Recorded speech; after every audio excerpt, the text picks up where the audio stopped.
live and hoping VAR takes a good look at Group F. It's the Vocal Minority Podcast. There's a lot. I mean, that result looks like off by, I don't know, a couple millimeters. So clearly. An elbow, at least. Oh, yeah. Yeah, elbow spin. Raise your voice. I mean, that first game against Belgium, I mean, you just got to look at the stats. I mean, that couldn't possibly have been a 1-0 Belgium win. Exactly. Come on, System VAR. is rigged. Yeah. Somebody put a microchip in this group. Yes. Well, hello and welcome to this week's episode of the Vocal Minority Podcast, the podcast that always adds the maximum stoppage time. On this week's episode, we talk about Canada's fall at the World Cup. Other teams at the World Cup. A bit of TFC and CanPL because, yes, we still do that. And then more World Cup. I know, I'm sorry. And now to this week's panel. The very generous host with the most, please welcome to Duncan Fletcher. Hello. Yeah, the World Cup's over before we even got to record an episode. God damn. I know. That's what we get for slacking last week. But thank you for letting us come over and commiserate together. That was nice. You're welcome. Nice to host a wake. It was a proper wake too. There was lots of laughter. It turned out well. Busy teaching the next generation about kits. It's Mark Hinckley. I do what I can. I feel it's outreach. It's trying to connect with a completely different generation. And at least she understands the brilliance that is the Netherlands kit, unlike some people we know. Quality. Not Quality Street. It's quality. I love that kit. Quality, yeah. More and more. He was the least surprised by the result against Croatia. Say hello to Tony Walsh. I'm just trying to figure out when regulation time on this podcast actually ends if we're jacked up on injury time. How long is it supposed to be? 45 minutes. Oh, yeah, wow. I feel like that was always kind of the goal back in the day. That was always the goal. Yeah.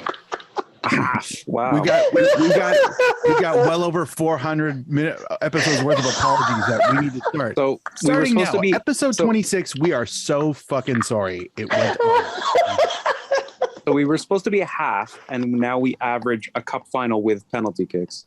Yes. Wow. It's bonus time. People are almost always excited when you see them on social media when a game goes in. Oh, yeah, more. So, we're just giving the people what they didn't know they wanted. That's all. Who says more about extra time? Some People people on do. social Depends on the media. game. That's true. Scotland. It's Some rarely games a it's good, very much just let it end, but other It's games rarely it's a like, good yeah.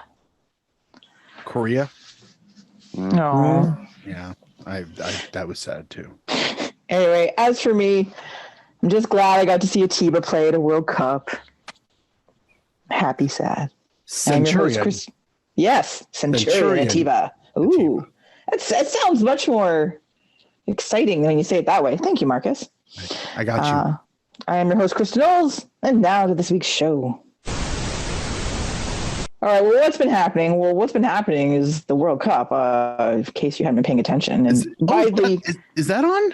It When's that is. start? Oh shit! I thought that wasn't until January. No. okay. Jacked to watch Canada.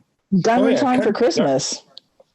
Well, color me Excellent. surprised. Well, there you go. This is an informative podcast. It's educational. We've said this many times throughout the years. So, no, it started like last week. Wow. How's it going? Oh, I know. It's crazy. It's been on for over a week. I'm not even kidding. How's Italy doing?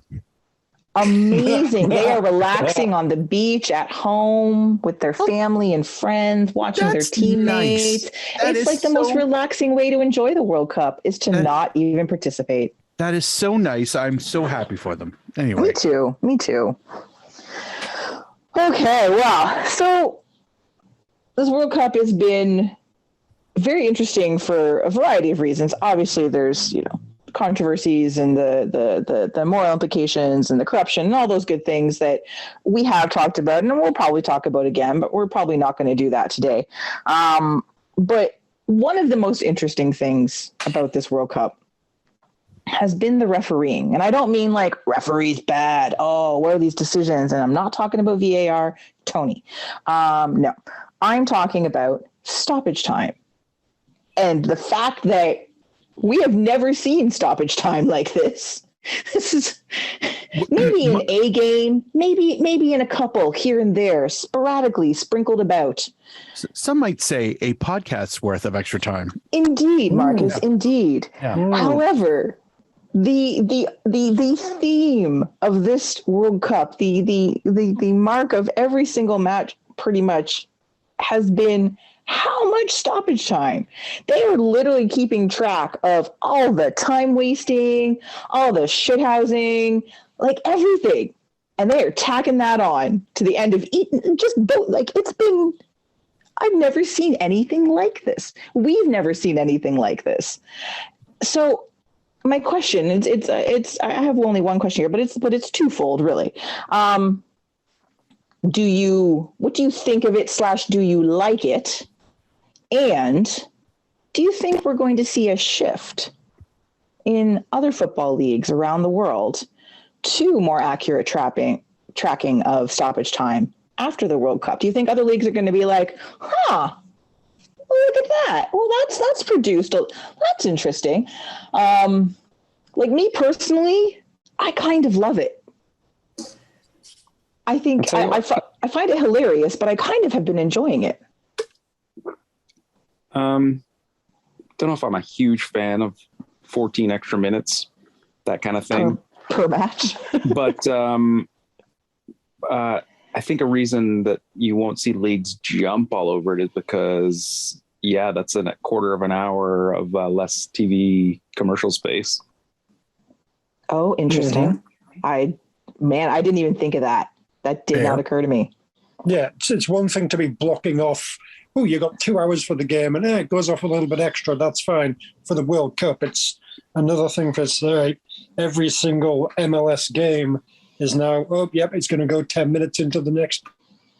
And, fucking Dallas versus Colorado on a Sunday afternoon. Nobody cares about it at all because it's the middle of the season and both teams are shit. No one's going to be wanting to do an extra time for that. My excitement just shot through the roof when you said Dallas, Colorado. This World Cup thing is so fucking ghetto. You give me MLS fuck that. I do find it interesting that's where my subconscious goes when I'm trying to think of boring game. Yeah, when I think of two great mice, that's pretty much it. Yeah. 2010 MLS Cup final. Oh God. Slapfest for the ages. Yeah. I love it. I genuinely love it. I think that if this is one way to curtail shithousery, in the sense like I'm gonna take an extra 36 seconds before I figure out how to throw a ball again from the sideline, because all of a sudden I forgot.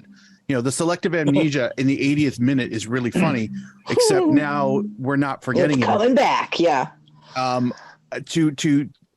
While I agree about the whole sponsorship point, there's an easy fix to that, and that is the owners yelling at their players and their manager. Stop that shit. Let's get paid a little quicker.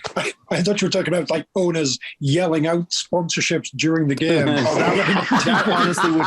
That doesn't those sideline interviews are going to get more and more interesting. Everyone's going to be mic'd up. You mean billionaire would just do anything for a spare million? Are you kidding me? That's not a thing, is it?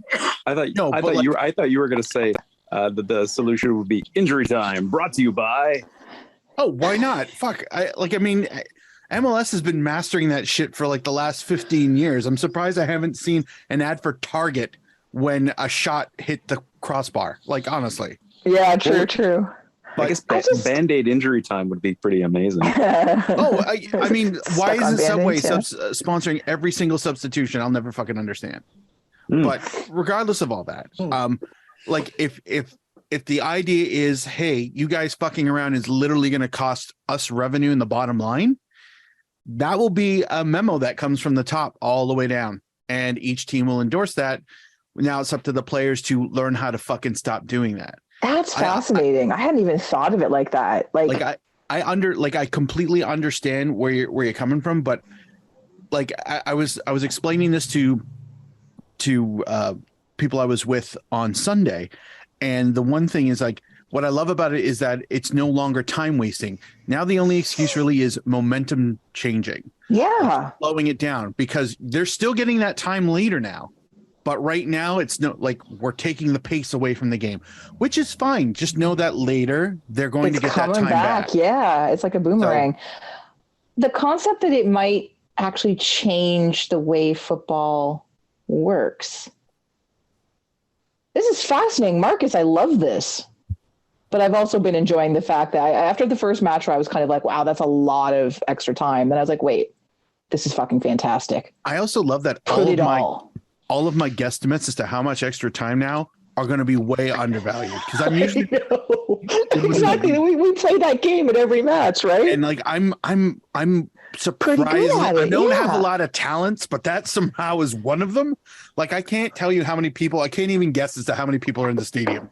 Well, because they're all in the concourse, Mark. But I can get within a minute plus or minus one of whatever it actually is almost every time. Yep. So now that that's being kept accurately, one, I don't even give a shit anymore. Like me counting, me guessing. I mean, now it's just weirdly fun, but like I want 90 minutes of a game, not 86, because these poor assholes found ways to roll around an extra. Oh, a cramp. Oh no, my leg. And as for the second question, I think it won't. It's going to be one of those things where, as long as their FAs and the leagues pay for somebody or whatever this fucking system is to be implemented to keep track of that time accurately, it'll happen because I kind of think like from an outsider's perspective, I mean, this is just my pure North American view, so take it with a grain of salt. Trying to explain injury time to North Americans, it's like I'm trying to explain cold fusion, and it's like, Jesus Christ, it's not that hard, guys, but apparently you guys don't know how to fucking do math. So this way it kind of like takes away that mystique of like, oh, he's just fucking around. He's just like, no, they'll get him later. Watch. 16 minutes of extra time. It's like, that's for the fucking around that you saw in the 50th minute and the 60th minute and the 80th minute. Like, I'm okay with this. And if it can somehow bring a little more, shall we, for lack of a better term, honesty to the game. Integrity is not the word, but honesty. There's honestly fucking 11 minutes left. Even though it says 90, there's 11 minutes left. But the one thing I will say the last thing I'll say about this is that I would like for them to change the policy of leaving the clock at 90 then. When in the stadium, because when in the stadium it starts, it's 90 and then it stops. Put the fucking injury time on the screen. Agreed. That's always been something that I have never understood. Every stadium has that giant screen. It's really fucking easy to do. Just do it. Mm-hmm. I feel like part of what the counting must be, I kind of feel like just goal celebrations. I feel like it's kind of always was in there that, every goal is supposed to go add on 30 seconds or whatever it was. And I don't feel like that ever got done. And just like, is that what they're doing now? I mean, I feel like there's a lot of the goals celebrations. It's almost like a couple of minutes before they start playing. World Cup, fair enough, big deal. But, every goal is, if you're not paying attention, oh shit, someone scored. And you're just kind of like waiting for a replay, and you're waiting for like a fucking minute for them to get over the player reaction and crowd reaction shots and actually show a replay. And there's still plenty of fucking time to be showing multiple replays before they kick off again. I kind of think that's contributed that, they may be letting celebrations go on a bit longer, but they're actually counting them properly towards injury time. I feel that's like one of the things as well, that maybe they're just counting more than they ever did before. Don't know. So, sort of, because we're talking about I was thinking about like the sponsorship thing and how it'd be like, oh no, because we'll cut into our TV time and that sort of thing. Unless of course they just sponsor everything, which I fully expect MLS to go complete NASCAR one of these days anyway. But what if what if they only did it? What if this was one of those things that they did for the playoffs? Because MLS play, especially MLS, just specifically thinking of MLS, not necessarily the English Premier League or La Liga or any of those things, right? But although I think, imagine Liga MX with all the stoppage time added, games would be so long. But for MLS, because playoffs are everything for MLS, right? And they tend to be fairly wacky on their own. But can you not see owners and the TV rights people sort of salivating over more eyes glued for longer because Not of really. this? Because I think they want eyes glued to commercials. They don't really want eyes glued to the action. Yeah, Mhm. charge more for the hoarding, for the advertising, since it's going to be on TV longer. Like, Mm-hmm. Yeah. no, but like Slightly, basically, but- my attitude is that you can't have the two sets of rules, one for the playoffs and one for the regular season. It's an all or nothing Agreed. deal. Because it would Well- it's already a fucking joke league sometimes, and that would just makes it easier to laugh at. To be fair, don't need MLS that. changes its playoff rules every year. So You know, how somebody qualifies, that's I'm waiting for the time where they figure out a way to eliminate, you know, oh, the team that finished fourth, you didn't qualify for the playoffs. 5 through 8 did, but you didn't. MLS, you know, like just you didn't take enough super draft. MLS, you didn't hit the money ball. yeah. You gave up. Should have your taken that shot from the Jam, corner, and you Sam, didn't. Anyway, yeah, like that's the shithousery that MLS gets laughed at, is how every time they've got a new fucking playoff format that's somehow even more interesting. The last one was don't care. But yeah, I wouldn't run that. Wouldn't put it past them. All right. Okay.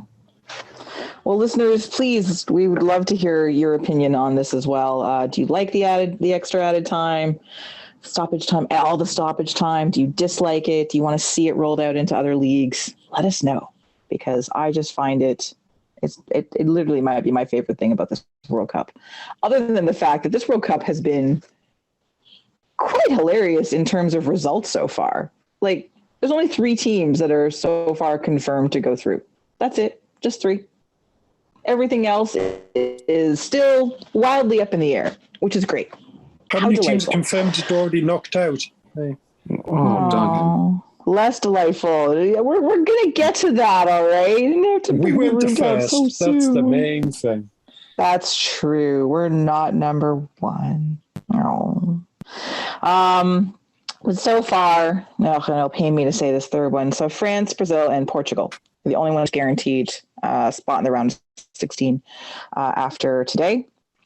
And I think, like, for me, and so like my question is, like which team, which country is been unexpected for you so far? And I just think, like, the whole tournament on the large part has had some very good matches, lots of surprising results. I think there's been a lot of unexpected sort of flips in terms of who you thought was going to come out on top. I just think it's been, again, all the other stuff surrounding it aside, the football itself has been kind of delightful. I would agree. So- I think it's just the how the, shall we say, the long held expectations of international football, most of it has been fucking thrown out the window. Like a good amount of it, like the fact that Saudi Arabia got 3 points off of fucking Argentina. Like it's that kind of stuff. Like what was the other one? Iran beating Wales. I know Wales Iran isn't beating that Wales, big a yeah. deal, but Iran still put 2 past their keeper in, like, it was all injury time, but still funny to me.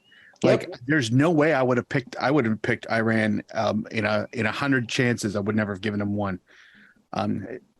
Not that Iran isn't good. Japan but my coming point back is, to like, beat Germany. Japan coming back to beat Germany. Oh, delightful. that But was then such losing a joke. losing to Costa Rica. But then losing to Costa Rica, he's like, what is happening?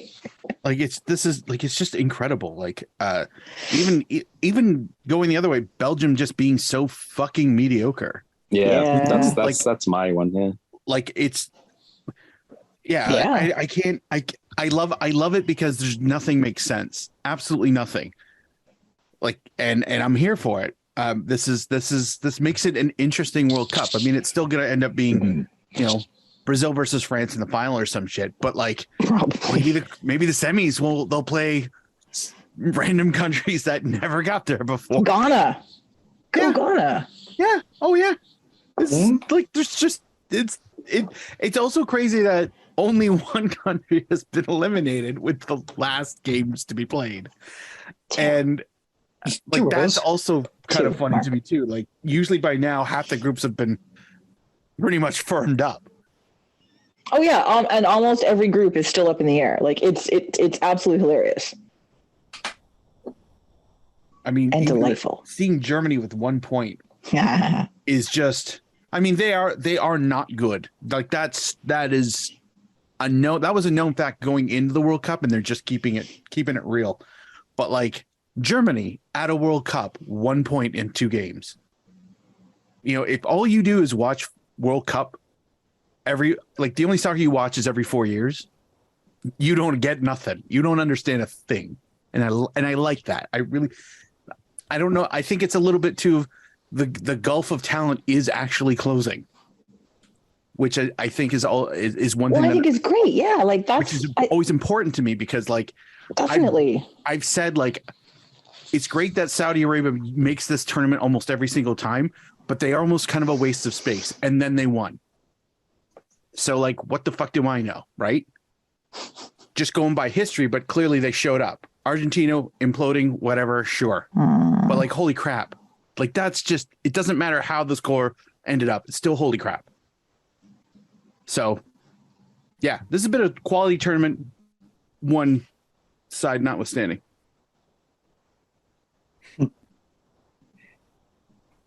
I feel like France seems a bit surprising. They're just they look really good, and they've already had like Pogba and Conte and Benzema aren't playing, and they're still really good. Fuck you guys.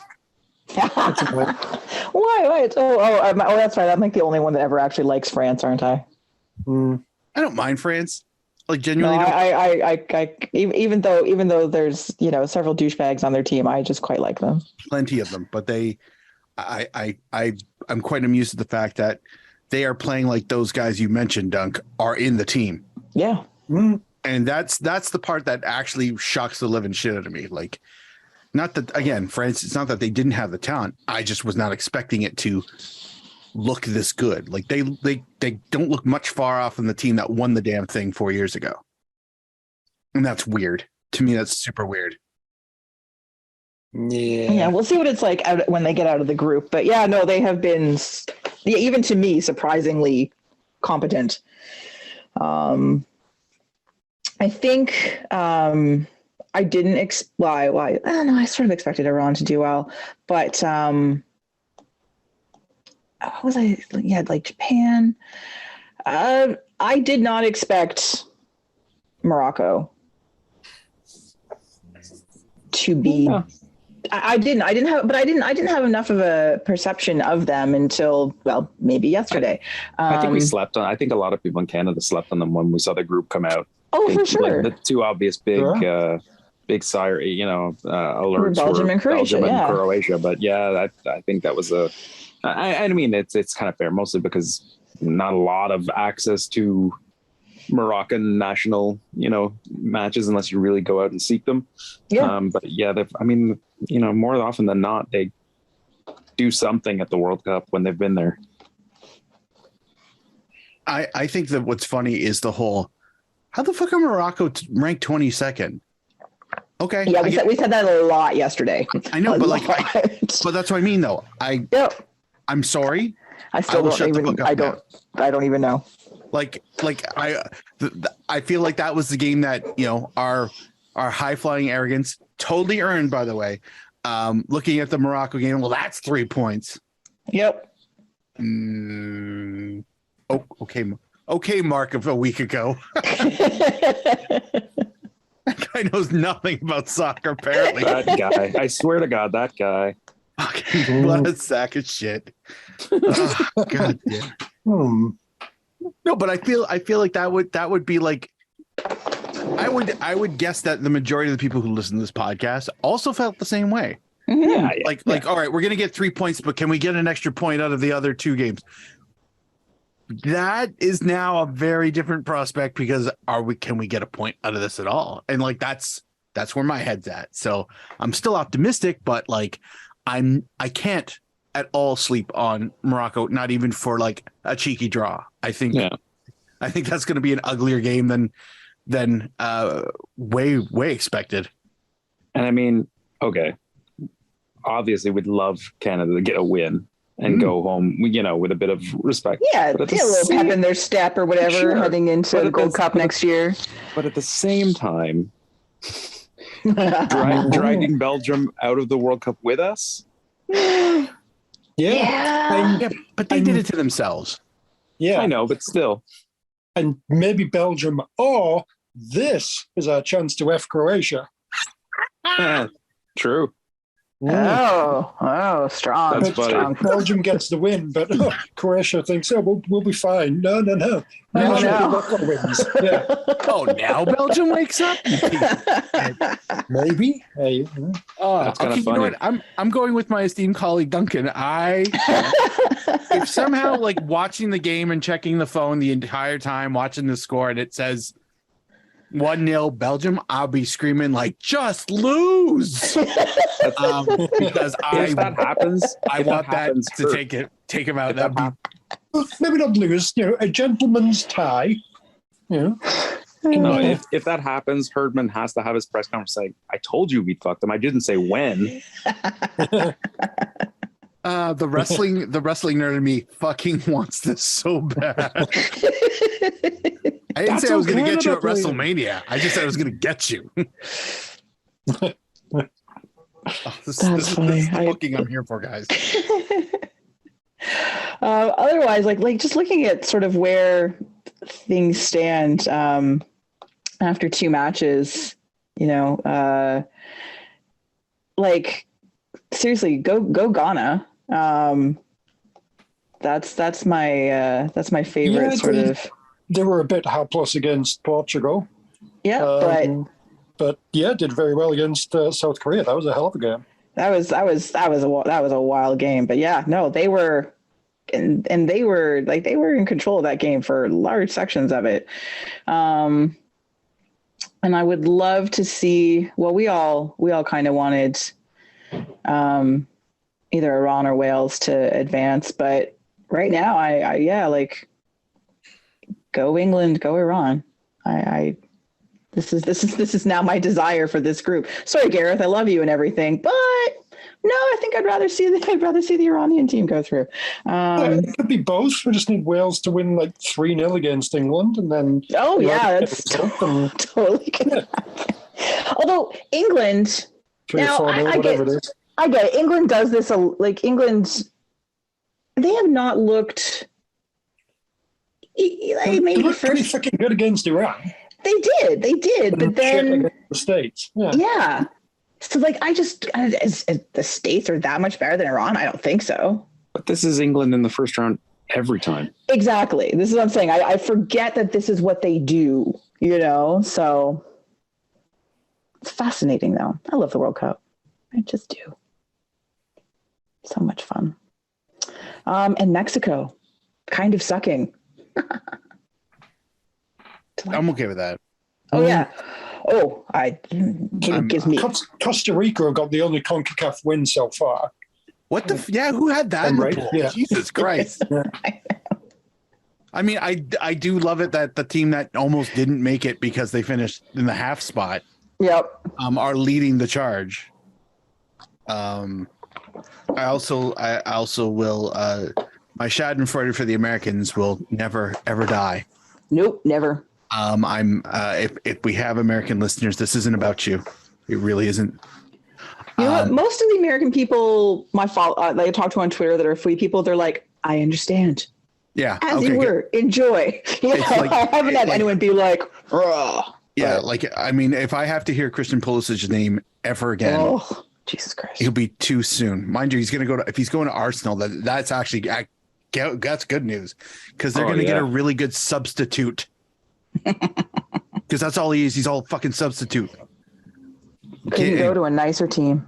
Yeah. I can't think of, I mean, Chelsea would be the second nicest team, to be Yep. honest. And then City. But yeah, like it's really funny just to see like that Costa Rica is leading the charge from behind, so to speak. And oh shit, that actually tracks because the opposite end is at the front. And oh fuck, I don't like this at all. I don't like this universe. Fuck this. It was good for a second, and then I put it all together. And Aw. I'm gonna. It's the I'm dropping the mug. It says Kobayashi on the bottom. Like it's the usual suspects. It's an ugly. Yeah. I'm sorry. Mark, if you would just give me the fucking keys. Pretty much. Anyway, I just think this has been a super fun World Cup results wise, obviously Canada notwithstanding, but just in general, it's kind of great to see surprising results and so much undecided going into the last day, the last round of matches. Like I just love it. But now the unfortunate thing, of course, is that everything has gone to 2 times. So you have to have multiple screens going. God damn it. Yeah, we're at that point of the show. Yep. Although So- it does mean that nobody has to try to get up for 5 a.m. Not that I haven't seen a single of the early matches, not one, because That's not a time fuck that noise. shows up on my clock. So we good. No. If Canada didn't have a kickoff at 5, good luck to whoever's playing. I do not care. So, this 10 a.m. Eastern time is leisurely and relaxing. Hmm? True. Kristen Knowles hates Greenwich Mean Time. I've been saying that for years. That's well known. That's been well established. Come on now. It's I so think mean. Yeah, I think Exactly. it's because it's just inherently evil by name. Yes, we don't like mean things. Greenwich Friendly Time. I would, Totally you know what? different. That exactly. Totally different trajectory. What about Greenwich Median Time? Like I could even maybe get on board with that, but anyway, Canada. Let's talk. Let's talk about it. Yeah. It's two matches in, out of the World Cup officially. Flattered to deceive, apparently, from the looks of it, against Belgium. Although, like, regardless of whatever, how poor perhaps Belgium is, or just maybe they're not the second best team in the world. They're not. Newsflash. But like that match, and we'll talk about both, but that match in particular, because that's the one that got the world to take notice of the Canadian squad, got Canadian fans hyped up and the team and everything. That was a And magical this- few days where Canada was the hipster's choice. Oh my God! It's like we've never had that. Like that was like, woo. Those are the days that you wish you were like out backpacking and had like your Canada flag on your thing, and now everyone would be buying you drinks and shit. It'd be great. But so like 2 things from the Belgian match, obviously. 1, penalty kick. Sheesh. Yep. And 2, the lack of finishing. And for a team that was built for offense, and that's what this team has been built for. It's got a very offensively set up squad, partially due to injuries, but partially because when you have on paper and via, evidence throughout their various leagues, some pretty decent abilities, guys who score goals regularly in top leagues, not doing so. And then, getting hit on that counter. But like that game, I think will go back as the much, obviously the Croatia match, super frustrating. and questions about Herdman's selections and choices, reliance on emotion and belief in his players, blah, blah, blah, which you want a coach to believe in the players. But I don't know. I don't know which match I'm more disappointed with. Like looking back on both of them now, well, the first one was the bigger missed opportunity. Mm-hmm. The second one was an indication of how far Canada has to go to compete at this level. I think it was just the different class level. Time, yeah, just a different class level from pretty much top to bottom. You know, that midfield battle wasn't even a battle. I mean, you're not. I mean, it's pretty spot on, Tony. Like, I mean, it's obviously, I think it would have been awesome just to get a point off of Belgium. Like, never mind how the game ended, but just the way that they were playing, and just the way that Belgium was playing, we deserved at least a point out of that. And I'm not saying like just if all things being equal, if we were playing just another CONCACAF team and that game played out the way it did, yeah, I'd still be mad we didn't get 3 points. It's not because we played a number 2 team. It's because they looked sad. Belgium looked really they were not there for the taking, yeah. And because of this, I kind of like to Tony's point, yeah, Croatia were exactly as we feared it was going to be. Like they always threatened to be that good, and then they were. But knowing that the opportunity was right there for Belgium that hurts actually really, really, really, really bad. Yeah. Once Croatia scored the first goal, it's just like it's like that's a good counterattack, or was that one a counterattack, or was it the second one? I can't remember. But like we got picked apart, and ding, ding, ding into the back of the net. It's like, well, now that they figured out how to do that, they'll do this again, and then they did. And it's just, but like with Belgium, it's like it was a lucky counter. Like it felt like just a mad counterattack, and it just all worked. But it was also even in that one with Batshuayi, it was kind of like that composure in front of the net showed the difference between they needed one kick at Canada's goal to change the game, and Canada had countless opportunities and just didn't quite have that.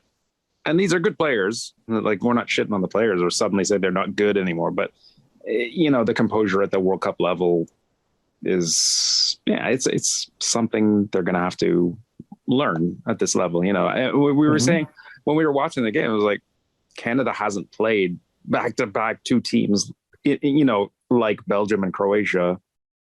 Ever. Like, Jesus, ever? Yeah, or at least in 36 years. So, it sucks. The Belgium one sucks hard. I think I felt more emotional after that one than I did the Croatia one. True. Because it was just like, oh, God, we should have come out with something. That felt like a blow. Like watching that first half until the Belgium goal was amazing. Like, but I mean, the Croatia match was more just like when they tied it up, you could almost feel the momentum just turn in such a big way, and Canada just looks different. They either didn't or weren't able to sustain what was making them effective. But I mean, it was a bit like that against Belgium too. They couldn't sustain that first 30 minutes or something enough. And I don't know if that's a physical thing or a mental thing or what. I don't know. I'm not sure. But they were most effective when they were going for the throat for both teams. But against Croatia, they just to play that style, you have to have a defense behind you that is impeccable. And I think the Croatia one, it happened before the goal. I mean, I feel like there was before the goal actually happened, was at least like it felt like it was like 5 minutes or so where it was just constantly in Canada's end, and they just couldn't get it out or get control of the ball at all. It was like, this is coming, and then they never actually got control of it, because I think is mainly obviously went with the attacking lineup, just like 4-2-4 essentially.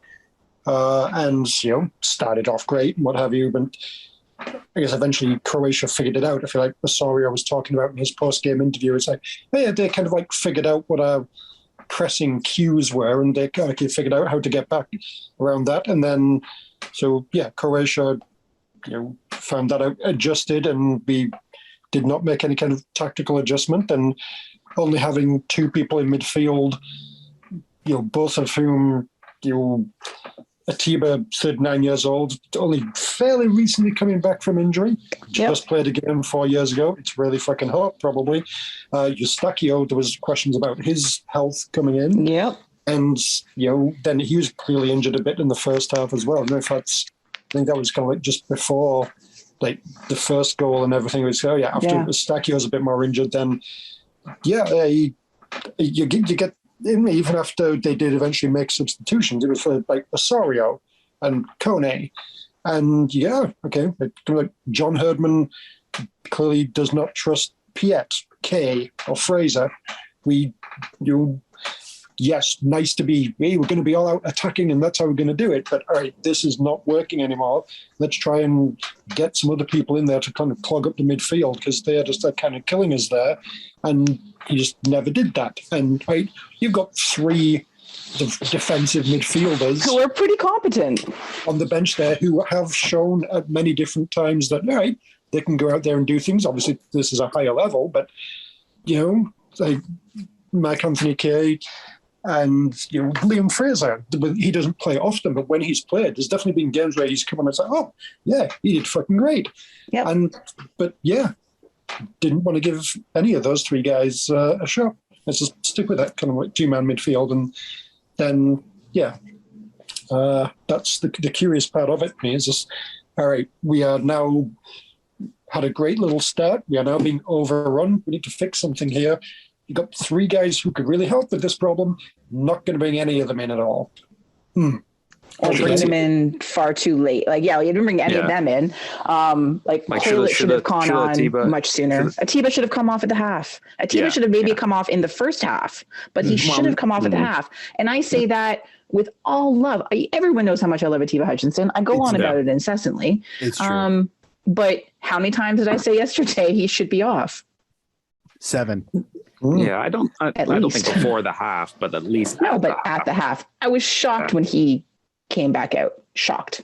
It made no sense tactically to me, and it still doesn't. Yeah, and also too, I mean, in the first two matches we mentioned the same subs didn't really have a game-changing effect. And that, that speaks to maybe Canada's depth. I thought, Osorio. Yeah, Osorio. Belgium made sense. I mean, we were kind of on top of it with Steven. So, let's go for Osorio. Let's run with that. But this one. Still kind of attacking players. Against Croatia, we needed defensive help, for fuck's sake. No, Osorio actually in both games had an effect. But it's funny, we were saying before the match started, before the lineups came out, what Canada probably, if they were going to make a change coming out of Belgium, it probably would have been to beef up the service in midfield. Yep. And, they decided not to go, which is fair. I can understand it. We put David in instead or no, it was Larin. It was Larin in instead, right? Yeah. Which made sense. That made total, I got that. But just as we were losing the midfield battle over and over, like once Croatia, basically Canada scored the goal, which brilliant goal. And we do need to talk about Tajon Buchanan and what a talent this kid is and how freaking good he was. Alfonso was fine. Yes, Alfonso scored the goal. It was a lovely goal. Alfonso tried to do way too much. But then there's Jonathan David. Yeah, who was invisible. But once Croatia kind of went like, okay, give us a minute. And they made those adjustments. And then suddenly, that midfield was lost. And Canada did not adjust, as Jonathan Osorio said, as we all said. But it was really, Tony, you were talking about, just the fact that Croatia is just a different level. It's just a different class, right? Like they're all high performing professionals, and Canada has lots of those, but not to that level, not that seasoned, not that experience. But it was from a purely like appreciation of football standpoint, not watching your country get decimated. It was fascinating to just see the level and quality, but how they just like turned it around. And like Duncan, you were talking about those 5 minutes, and I remember the last time I was so anxious. Yeah, we'd already had let in one goal that got ruled offside, and then this is okay. We just can't get it out of here. This is eventually going to go wrong, and it did twice before halftime. And yeah, it's one of those things. I mean, you can just kind of like see the game. There's all Canada, and then you can pretend as if the field's just kind of tilted, and now okay, this is just all Croatia, and yep, we just never got back into it at all. Such as football, I guess. Such as football.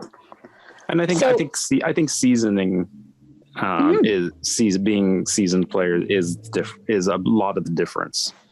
It's you could have a good young squad like Canada has in a long qualification process, but I think when you get to the World Cup, youthful sides are rarely successful.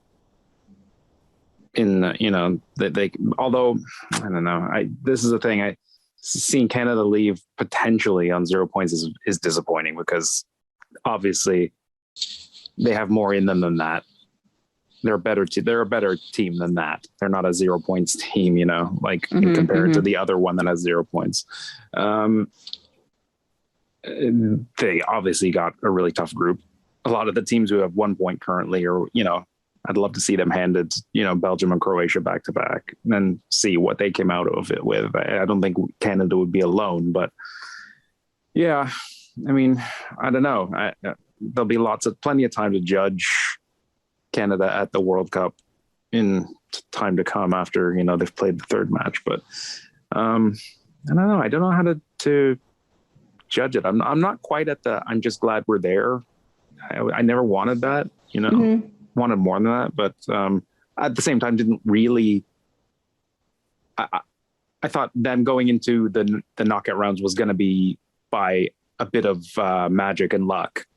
It wasn't, it was going to be an uphill battle. I can't remember our when we had our predictions, if anyone predicted Canada to go through, but I think a couple of us did. I did. Yeah, but I know I did. Yeah. But that was crazy talk. Yeah, it was optimistic crazy talk. No, but I'm kidding. I'm joking. There was that's the thing. There was the possibility because the Belgium. I mean, even now we think about the Belgium match, and even if they got a point out of that, and we're going into the Morocco match, it would be like, okay, it'd be everything so to play much different. For. Exactly. Although if they came off that same kind of loss against Croatia, I don't know how that. That's it would interesting fire to them think up. of. Canada loves to come behind. They love that. Yeah, maybe. You know what? They're probably going to win, and I'm just saying that just based on how they perform after stupid losses. I guess, but that was probably their most, for this group of players, their most humbling loss. Yeah, for sure. Mm-hmm. For sure. All right. Well, we talked a lot, and we can keep talking about what went wrong, because, like, obviously we have it. We're very fresh from the Croatia match. we're a little over 24 hours past it. I don't know who on their bingo card had Croatia and Canada to become international rivals. I know. I mean, okay. You know what? Should we talk about this? Let's talk about this. Yes, let's definitely talk about this. I could see that coming a fucking country mile off. Because our goalkeeper has his back to them. I sort of like forgot. I admit I had forgotten about that. Before Herdman opened his mouth, and I have to say, and I think we're all in agreement on this. Maybe not. I don't know, but I literally don't see anything wrong with what he said. I wasn't offended by it. I wasn't offended thinking oh man, you should be more relaxed. You shouldn't say stuff like that. That's I don't see. He didn't say the Croatians are fucking awful. Croatians are fucking terrible people. No. You know, a little No, but gamesmanship with some but words. It's the classic, yeah, but it's the you see this in sports everywhere. It's the classic. Don't give them anything to put on their their locker room wall. Locker room wall, yeah. I mean, it was. There was nothing wrong with it, but it was naive from a coach at his first Men's World Cup. You know, like it was. I guess. Yeah. I think, but I don't have a problem with it. I think it's like I like the bravado, and I like Canada. Not why does Canada always have to be this meek? You know, like exactly polite. No, I'm fine We're with just it. I'm happy just to be here. Yeah. No, and I'm fine with strong talk. It's just like there's just it's just that psychological thing. We're giving the other team something to rally around, and to rally around that, it's like they didn't need it anyway. But no, I mean, I think it's clutching at straws to say that. Well, was it was some kind more of like the pundits that were clutching at their pearls, like, how dare he? This is just not how it's done. And I was like, really? But that was mostly Canadian pundits. Like it seemed like Canadians had more problem with it than the international. Okay, the Croatians picked it up because that sells newspapers, whatever. Yes, which was funny. Yeah. He did look suspiciously like the body from the board game Operation. I know. I'm surprised they got him with skin, to be fair. But like Tempest in a teapot for sure. Like it hardly a really controversial thing to say, but maybe something he should have yelled in the dressing room, you know, and just kept it to that. Yeah, but I get that point. There was always a possibility that it was going to backfire, but I think basically kind of what Canada has like built its identity on over the last couple of years is that, you know, this whole be fearless thing and just kind of like they're going to go out there and fucking take it to whoever. And, you know, I think, you know, this is maybe like Herdman lead from the front in that respect. And he's all right. Yeah, I'm going to say that. Yeah, this is what I told my players. That's fine. You know, and if we're just going to go out there and say be polite and it's supposed to be respect. Yeah, Croatia's going to kick the shit out of us. Yeah, we're going to have a chance. We're going to have to go out there and try and fucking go out there and kick the shit out of them. It kind of slightly worked for a little bit until it didn't. But you know, to just like sit back and not really do anything and be polite and respectful that approach was never going to work. No. So I feel like, you know, got to go for it. And that was, I guess, Herman's attempt to kind of lead that attitude of just going for it. And there was always potential it was going to backfire. And I think that was his intent too. Like even his words, if you look at the situation where he said it and his words, it wasn't anti-Croatia in any means. No. It doesn't matter if they were playing a team from the moon next. It would have been let's fuck the moon. Like it doesn't fucking matter. Fuck the moon. Like, but seriously, fuck that moon. Like where are you during the daytime? No, I'm not. Yeah. What are you doing during the day? So suspicious. Yeah. You don't even broadcast anything. Call yourself a satellite piece of shit. Yeah. And show us your back. Here, quarter here. Now I'm blue. Fuck off. Come on. And what are you hiding behind your back too? Why won't you show it? Yeah. Asshole. Yeah. True. So like all of that, and then. And I did think that he handled it well once the Croatian tabloid came out with the ridiculous photo, and he was very I don't think many managers could have handled that better. He had the exact right tone, the exact right response. And I don't think this is what he was doing, but I did think it interesting. A number of people saying that, he got the attention off of the players and off of Alphonso Davies and that penalty miss. A bit, although I think that might have been just like a happenstance. I agree. Yeah. I don't think it was like this great.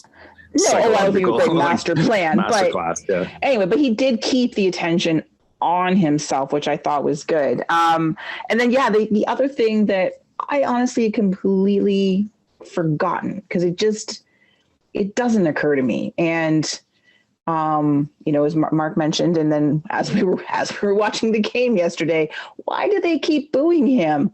Oh, right. Because Milian Borjan is not Croatian. No, he's He's not. Serbian. Well, background. And that got kind of ugly and has been kind of ugly. Yeah. Yeah, it's I mean, as soon as that draw happened, I'm like, I can see this being a problem. Didn't realize they were going to be absolutely personal about the thing, but then again, you know, I'm not a piece of shit supporter. Yeah, I said it. As it was a piece of shit move to do. And you know, for all the class that they're talking about with Herdman, can you imagine Herdman just says like one little off the cuff, in the moment, holy shit match they just had, but somehow, literally bringing up the keeper's family fleeing the country and making a sign of it. That's okay. That's even. Are you fucking broken as a society, as a culture, as a supporters group? Like, I mean, you know, shithousery gamesmanship from supporters, I guess, but like, you know, keeping it classy is not a strong suit there. And yeah, I especially that, you know, Borjan's Canada's number one keeper, so he was short of an injury, he was going to be in that game, and supporters are in ends, you know, like they were gonna be behind him anyway, and God only knows what they said. Like, it's like I've had the air quotes pleasure of going to a Toronto Croatia versus Serbian White Eagles match, and oh boy, man, what a classy fucking game that was.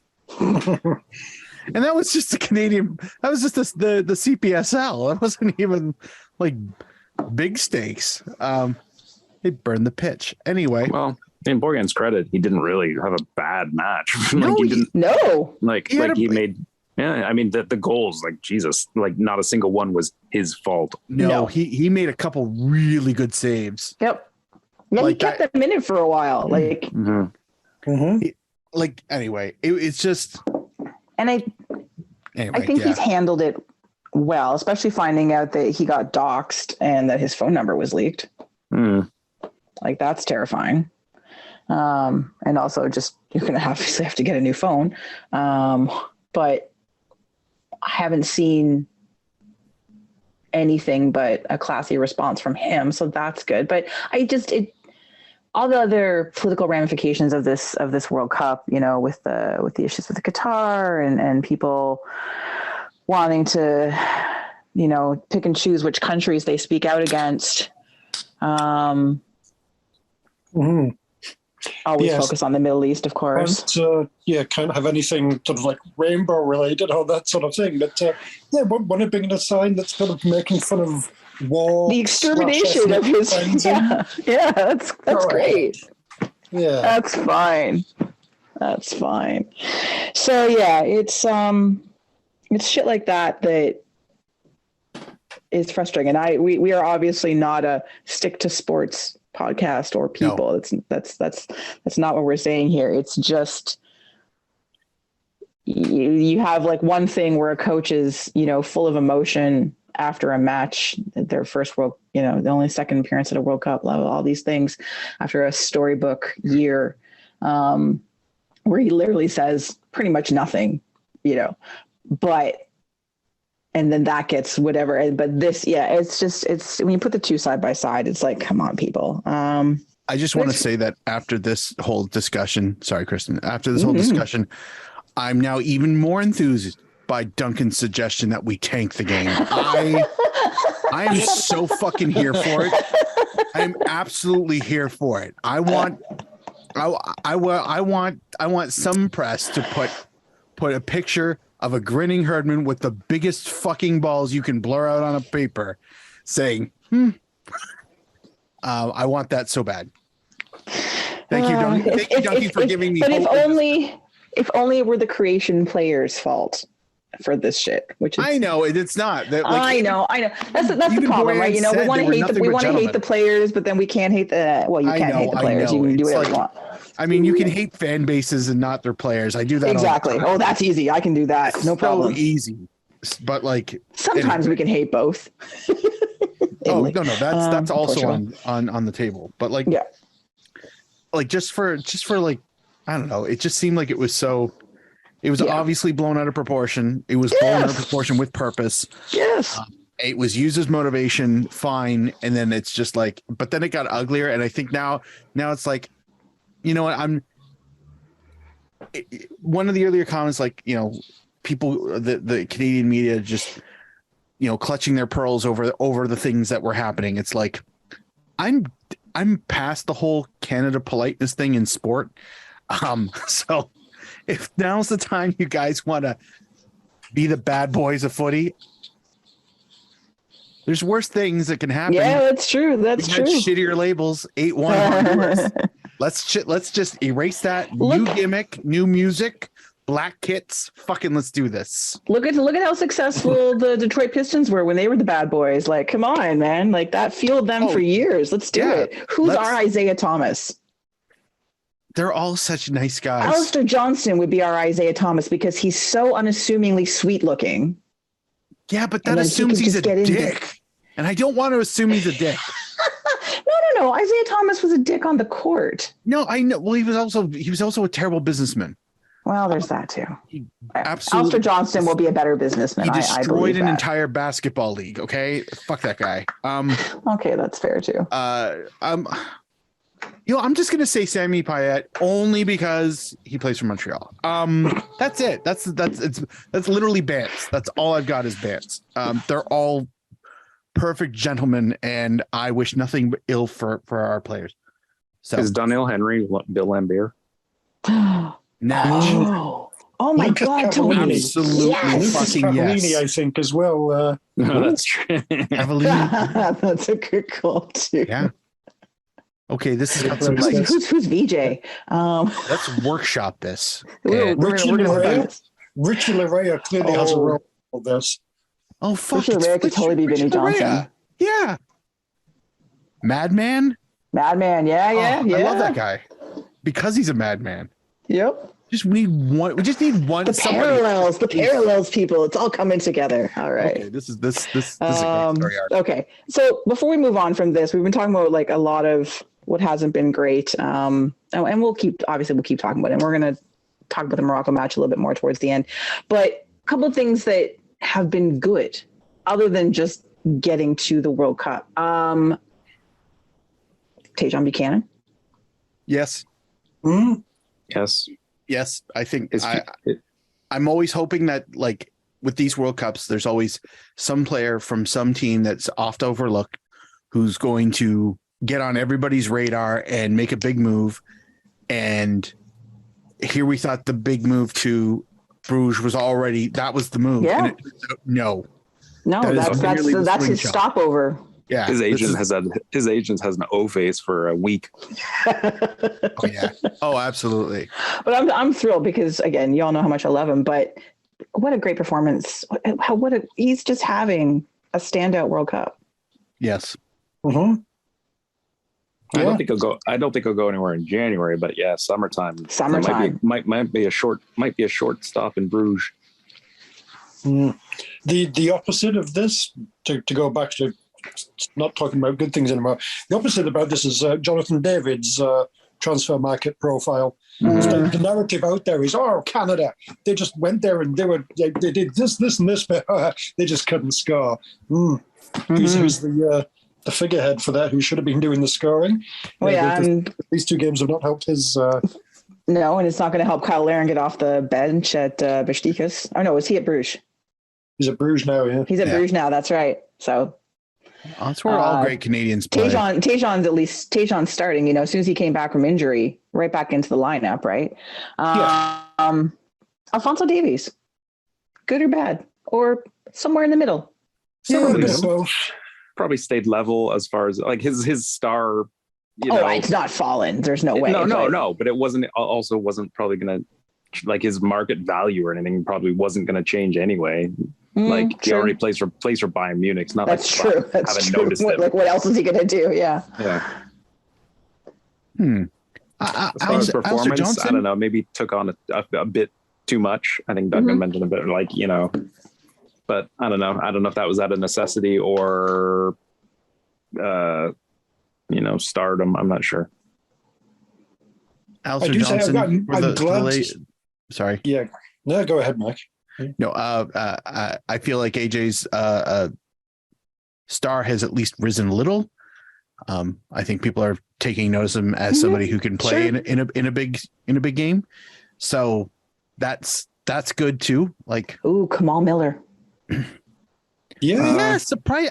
You know Up what? and down. I can kind of set my watch to him a little bit.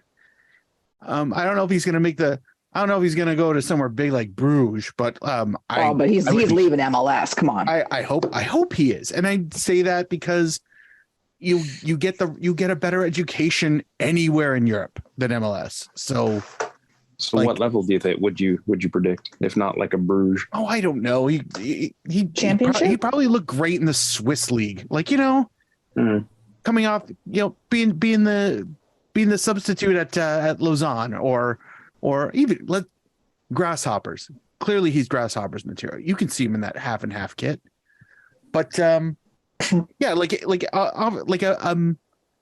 tier 2, tier 3 European league. I could see him there and start and flourish. Mm-hmm. Yeah, I was going to say, for just talking about Alphonso Davies, I'm definitely glad that he actually did score the goal, because he's, just all the commercials. And then, there's obviously the whole thing about, beforehand, it's like, oh, yeah, no, I don't want you to sell shirts because of my image rights or what have you. And it's like, okay. I'm starting to get a little to kind of like more annoyed with him. And I don't want to be annoyed at him. He's a good player. So, yeah, I think if his big grand contribution to all of this was missing that penalty, then, yeah, I don't know. I could have been sort of turned against him, but he's actually scored a goal now, so all right, fair enough. Can keep going with the hype, I guess. Just you can't trust the tricky winger. I've always said that. I've heard. So I understand. The other thing, aside of like performances, was actually the viewership, which has been excellent. There's been, so for the first match, well over 3 million was the average, I think. And That's then for the match against Croatia, 4.4 million Canadian viewers. That's the average. Peaked at 5.4. Okay. Like, that's pretty fucking good. It was the second biggest sports broadcast of the year after the Super Bowl. I think what's more, yeah, and that's always that's always a good indication. We talk about advertisement, we talk about, like retention, people's awareness of the sport. And yes, it's like the Olympics, everyone watches and that sort of thing. But for everyone to watch Canada as opposed to something else, like Argentina versus Mexico didn't get 2 million, neither did Spain versus Germany. And Canada, like, easily, both matches beat that into the ground in terms of viewers. I was going to say, aside from that metric, which is often used to show, but I think you can feel it. Okay, maybe a city Toronto is a skewed analysis of what it's like everywhere in the country, but you can feel the difference here of having Canada there, of dragging along more people who may have just kind of watched it from the fringes before. There was that feeling. There was a lot more involved with wanting, and maybe that lasts, maybe it doesn't. Maybe a small percentage, sticks with following the future of Canada soccer. But you could definitely feel a difference this time just with them there. Oh, for sure. Well, like that thing I sent you, because obviously, we've there's viewing parties, pubs everywhere, always showing the World Cup, but you're seeing advertising Canada. Blair West has lots of variety of pubs, most of who have been showing all the games or a good chunk of the games. But there's a cafe and gallery in Bloor West that is showing the Canada game on Thursday. Like they're advertising a viewing party in their upstairs area.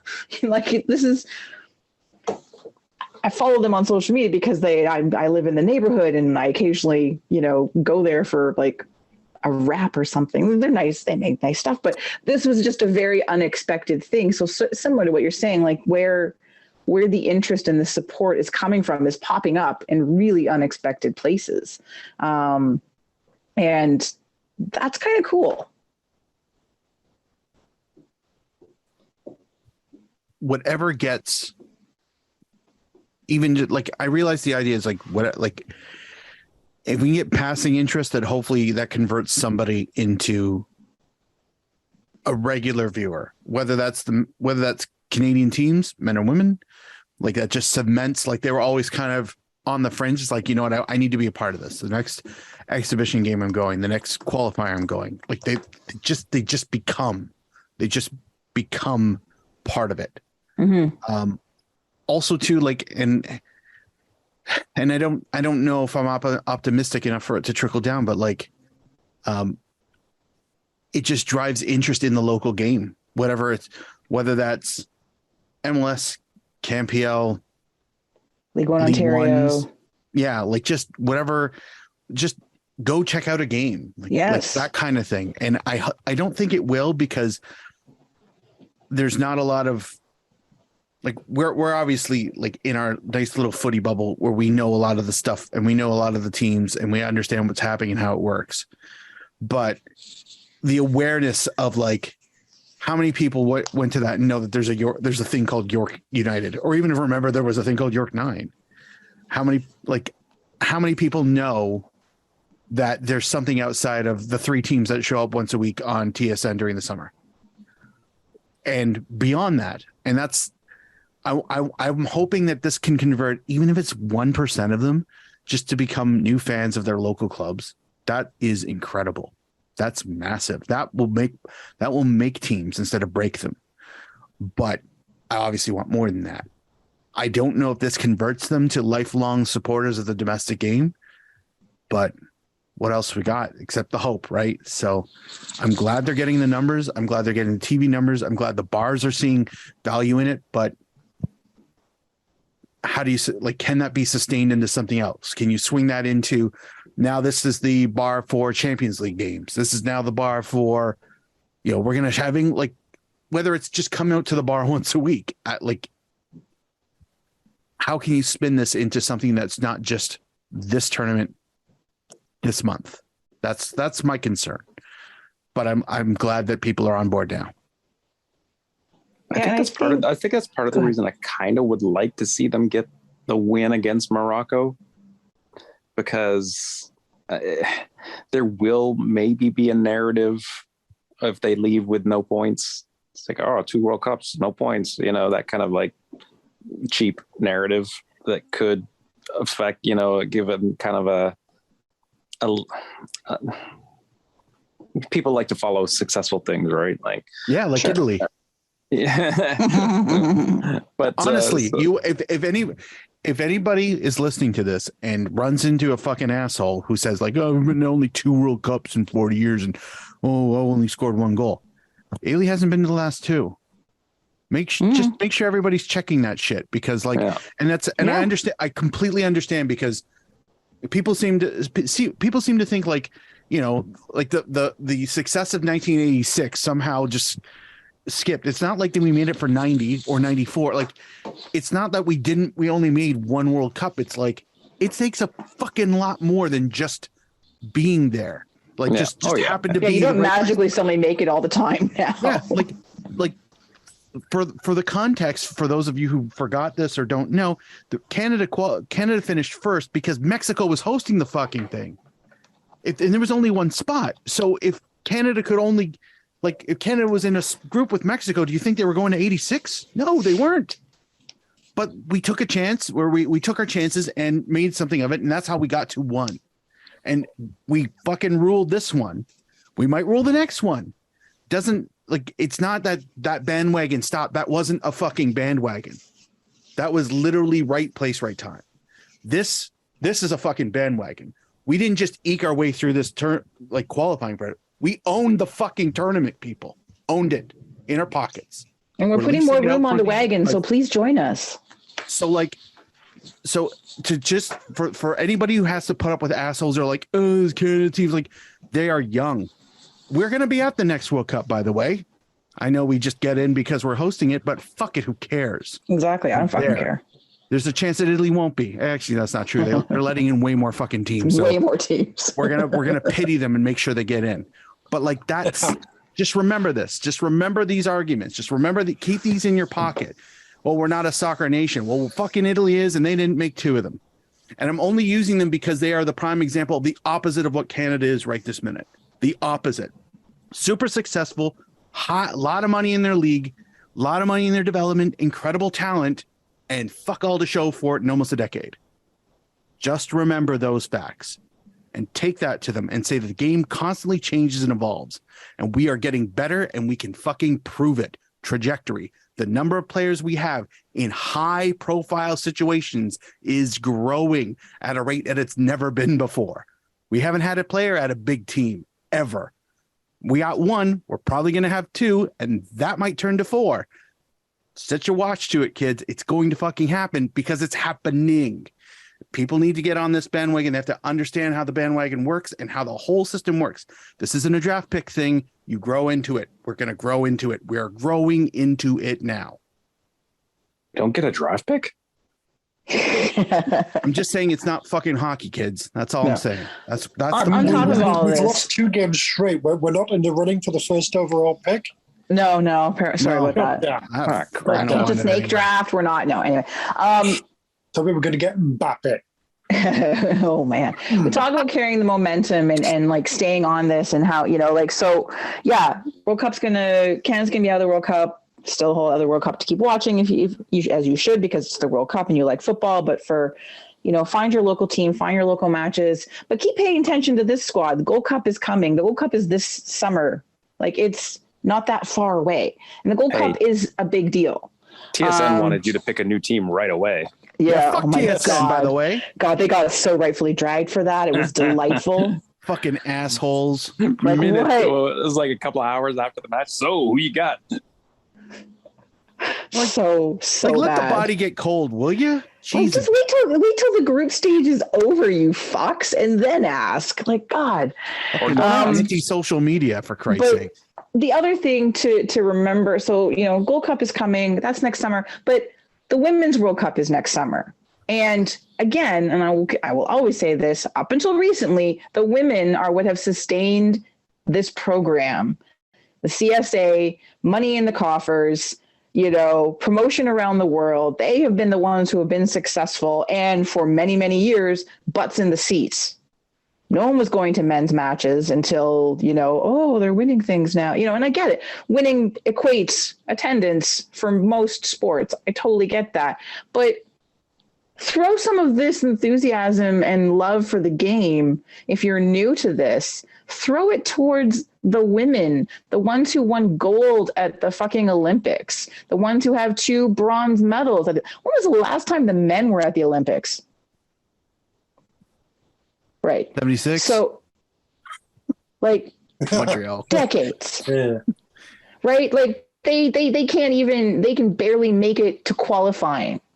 The women are, so just throw some of your support towards that. Yes, the time difference will be more egregious in terms of watching the matches, but, you know, to all the people doing watch parties and stuff, do watch parties for this if you can, if the time zones line up. And there have been tons of bars that have been consistent in supporting and have supported for both. They did for the Olympics in Japan. They've been doing it for, obviously, for the men's team. Like, there's been some great stuff, and it's been heartening to see. But keep that going.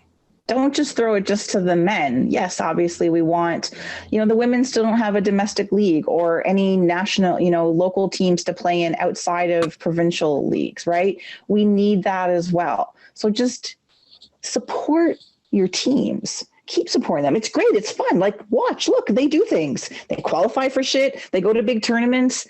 We have some of the best players in the world on both sides. So just think about that when you're going forward. And so enjoy the ride, continue to enjoy, continue to support.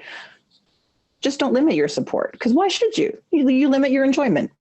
If you broaden your support, you get to enjoy more things. It's more fun that way. Not wrong. Okay, let's move on, because wow, we talked about that for a really long time, which is not shocking to anybody. What's our stoppage time on that?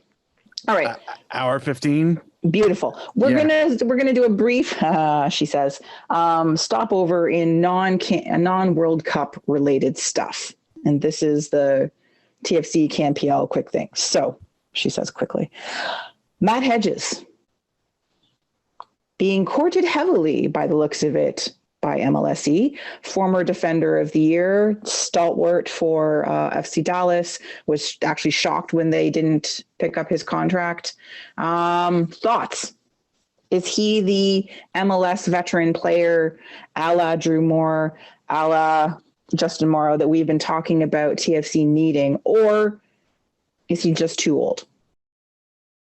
I think he's one of them. It can't be just him. It can't be just him. There has to be I'm not saying he's not enough. I'm saying he's the start. We need about 3 others, I would say. I think 4 is a solid number that fits this description. And good start. Yeah. My sub question. When he was identified at the hockey game, who identified him? Like, who announced it? Was it TFC? Was it MLS? Was it a fan? Do we know this? I think it was a fan. I saw it on Twitter. All right. And then the second question I have is, how the fuck did he know what Matt Hedges looks like? Honestly. Does Matt Hedges know what Matt Hedges looks like? I fucking collect cards. I don't know what the fuck he looks like. Sorry. I've been dying to know this answer. Tall, brunette, white guy. Isn't that what he... Oh, you mean an MLS player. Go on. Exactly. Yeah. Well, like Mark said. Yeah, go on, Dunk. No, follow up on what Mike said. Go on. No, I was going to say with what Mark said, one of many pieces. He's like, if you're going to put all your defensive fixes on one 32-year-old, it's got Omar Gonzalez vibes. Those are terrible vibes. Yeah. Yeah. Why, as you said, like Dallas didn't renew his contract? Why? Yeah. Presumably he's a good player, and also he's been at Dallas for like his entire career. He's presumably well liked there and a big part of the team and everything, but they don't want him. Oh, I know. It's a question. Amazing player to build a defense around. If not, why aren't Dallas continuing to build their defense around this guy? It's one thing to be, going out there and doing some kind of transfer or just kind of just offering more money to poach away a free agent. But it says, he declined his contract.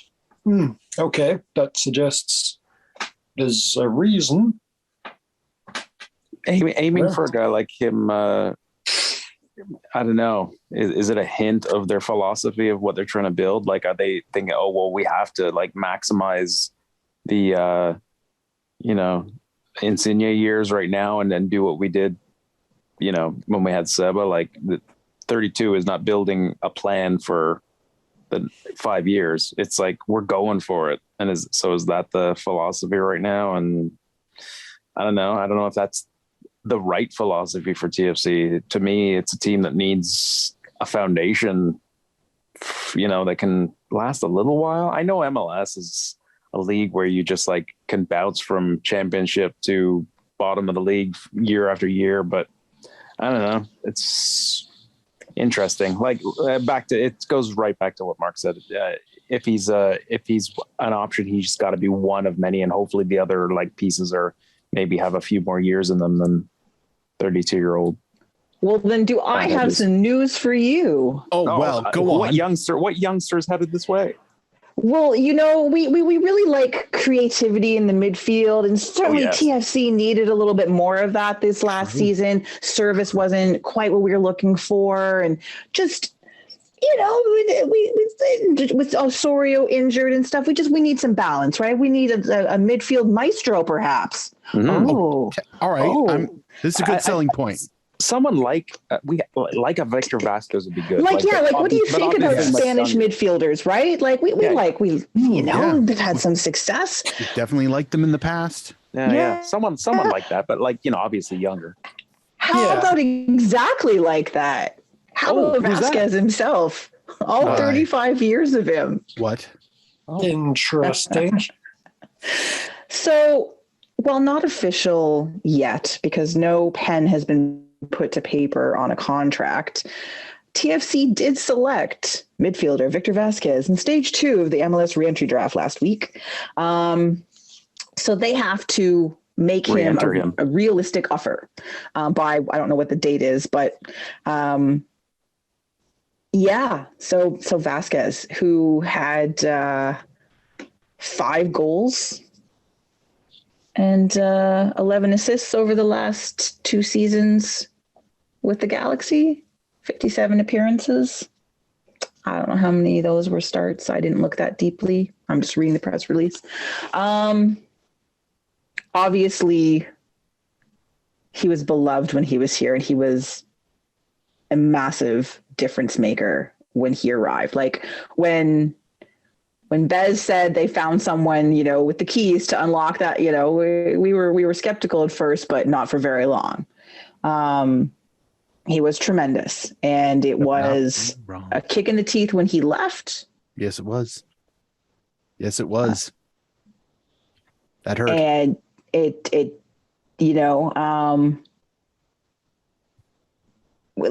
to have him, him and Seba both leaving at the same time, basically for a similar part, obviously, for the money or whatever. All of that was really hard. And that was very hard to swallow when you're a big fan of a player and players that have meant something to your club and have helped your club be successful. And then when he came back and of course signed with the Galaxy, playing with Greg Vanney again, it was kind of like, isn't that great? Not nice. This one, they're gonna make him an offer. There's no reason to just, you don't do that if you're not going to at least try. But I don't know, guys. He's 35. It's back to the Matt Hedges thing again. If he's a minor piece, if he's your second half of that championship season Cheru, kind of level. Okay, fair, yeah.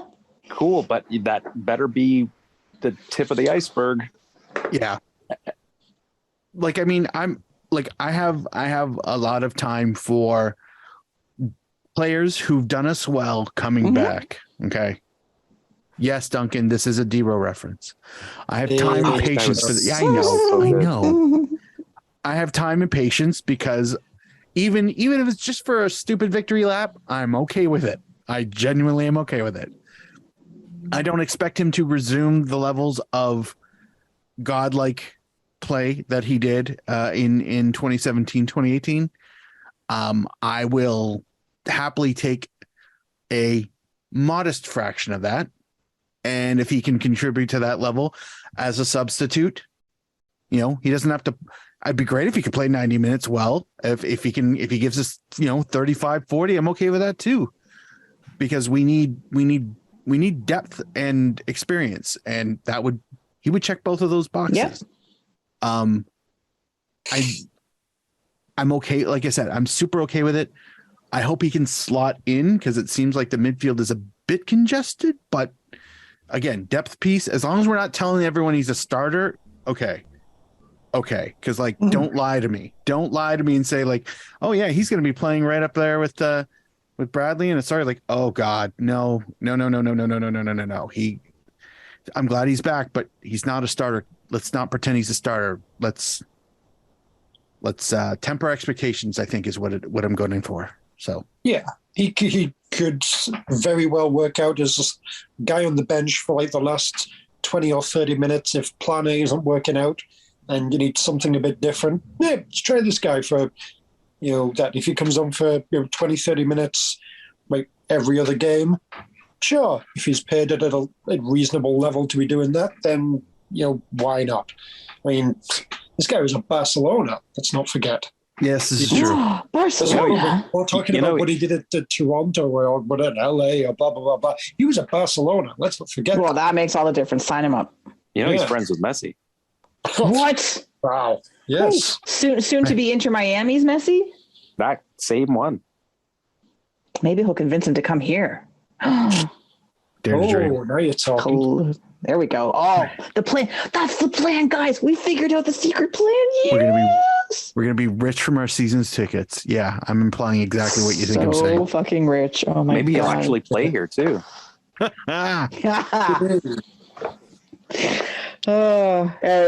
other than that, all has been very quiet on the TFC front, and honestly, like the fact that we mentioned it all just because we wanted to talk about it really briefly, but World Cup is happening. We'll talk about this more later. However, let's talk about the CanPL for a minute.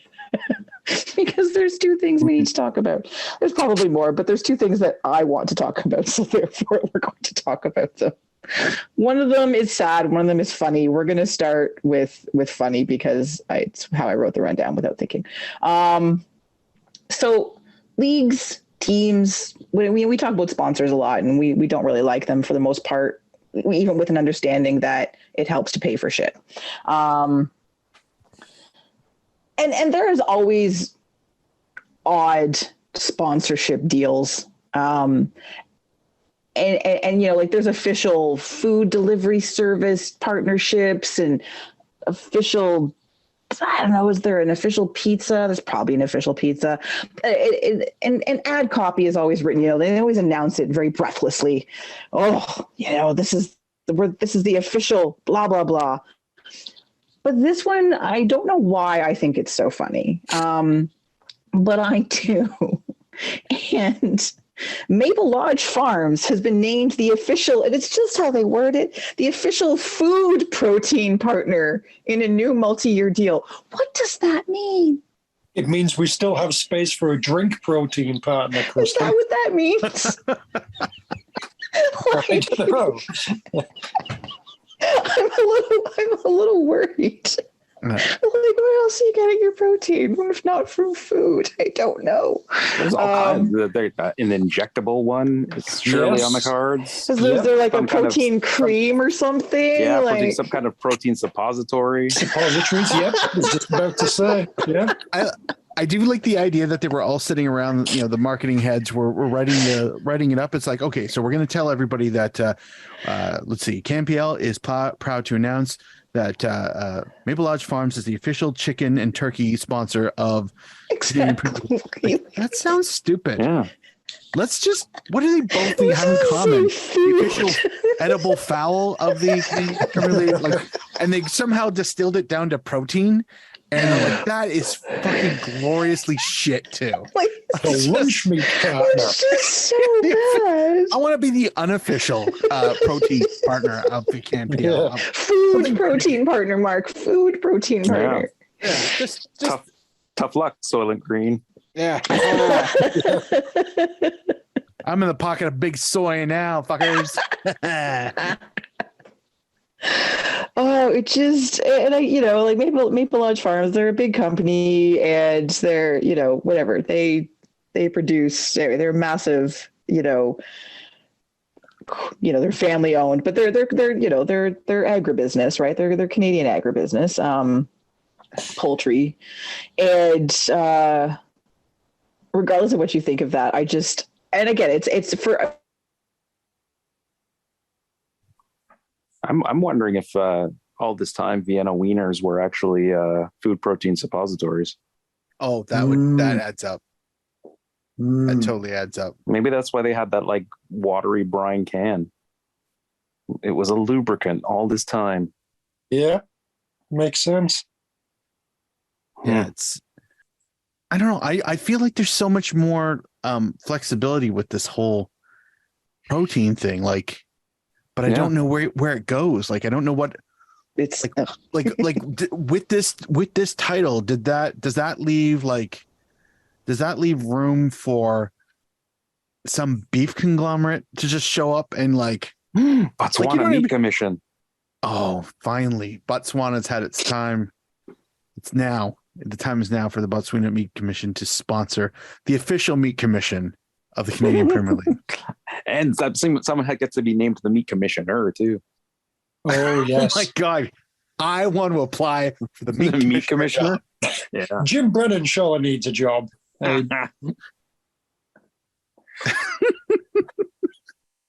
Or Terry Dunfield, as I've heard. Yeah. Yeah. Hey, 3 points. Talking about protein. Yeah, I can go with this. For those of you who are listening, Kristen's connection has finally died. Rest in peace, her Wi-Fi. So I'm just going to push this forward. I'm also just going to go off and get myself a charger because my phone could die anytime soon. So Mark, avoid that. Go for it. We'll figure this out. Yeah. You guys go on. Yeah. Okay. All right. Now it's a Tony. Finally, what we've always talked about. Hey, finally, it's all coming true. We got rid of the Mark. It only took 400 episodes, but we finally got it. All right. Let's talk about what we've always wanted to talk about. Socks. Yeah. So while Duncan is going to get power, speaking of pulling the plug, yes, the Canadian Premier League has cut off the life support to the beloved bunnies that is FC Edmonton. The rampant rabbits are out of batteries. Yes, they do not keep going. The watership is down. Yeah,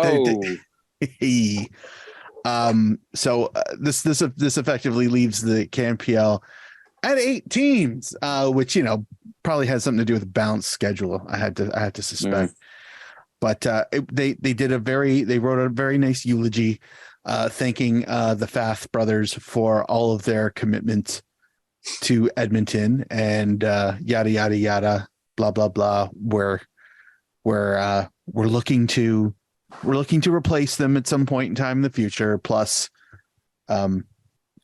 their failure is not an indication that the league is struggling.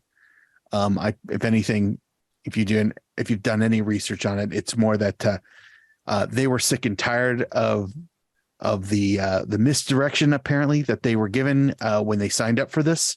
Right. They were told one thing and were given completely something else. Oh yes, because they were FC Edmonton before, right? Edmonton. That's what FC. They were the existing club, right? Were they?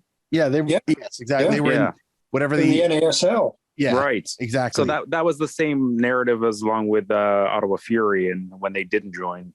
Yeah, and I think they did go. I think they went dormant for a year. Right. They never officially said we're out, but they kept their academies going.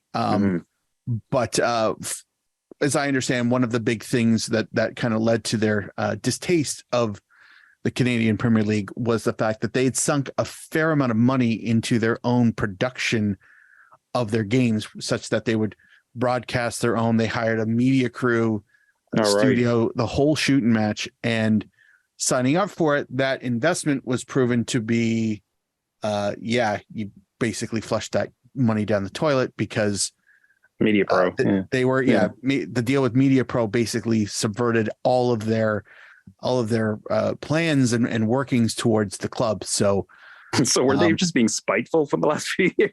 I don't know. I think it was kind of, I feel like it was a wait and see, like, okay, let's see if this gets any better. No. Okay. Right. Well, let's see if it gets any better than this. No. Fuck you guys, we're out. And I mean, the pandemic probably didn't help either. Yeah. But I guess is it a market thing though for Edmonton? Like, I don't know. Like, I mean, from what I understand, from what I've seen from just supporters, is that was it Clarkfield is in a terrible fucking spot. Yeah. And with that, it makes it very casual, hostile to make the trek out there. Like if you don't have a car, bus service is not the best. They also, I don't know if it seems like they still have a situation where they can't even get decent kickoff times. They were very all over the place, and I think they kind of the league helped them burn whatever goodwill they'd built up on their own accord prior to joining the KNPL. So, were they the one who had to negotiate with the university for kickoff times or whatever? Or? I don't know if I think it was the Eskimos or the park. Oh, okay, yeah, right. Because the Eskimos it was I think it was actually with the or is it the Elks now? Whatever they are. Oh yeah, sorry, the Elks. My bad. But the Edmonton Pointy Ball team. Yes, them. But yeah, it sucks because I mean, just for balance sake, I mean, I think just considering what a national league might look like, to me, obviously Edmonton is in that list, but circumstances beyond their control, crappy stadium, owners who've lost their faith. You gotta have faith. You fast bastards. Well, you gotta hope you got charity. You need faith, so yeah, absolutely. So I guess for the sake of this, this is now awake for FC Edmonton, and if I could ask each one of you to say a few words about your feelings towards this terrible loss. FC Edmonton, no one could loan a player like you. True. I would say where it went wrong, just the name. I mean, you look throughout the league, Forge, Valor, whatever. Edmonton. Who can get attached to that kind of name? How is that going to build bridges to the community? Exactly.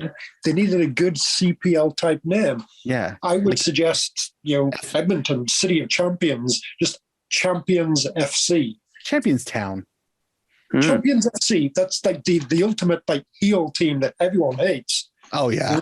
Every single game, your entire theme tune is "We Are the Champions." Oh my god, I fucking hate it everyone already. Wants to hate that team. Right, there you go. That's awful. I still want to call him Driller Real. Good. That Drillers kit. Not on sale yet, by the way. I know. Dropped in price. I have checked. I'm watching. Thank you. You let me know. I'm going to fucking vulture the shit out of that kit as soon as it becomes seriously. If it becomes available, just fucking buy it for me if it's reasonable. And I'll send you the money. Done. It just, to me, to have a team that's been around this long sucks. Even though they've couched it and they've worded it in such a way that, if we still have hopes, it's not over yet. We've left the door just cracked open, but given everything that's happened, with Edmonton in regards to World Cup 2026, they were very much, they were almost a lock. And then the province and the city had very specific, requests, demands, let's call them demands, about, their involvement and how money is going to be spent. And Clark Stadium, like there's stadium issues.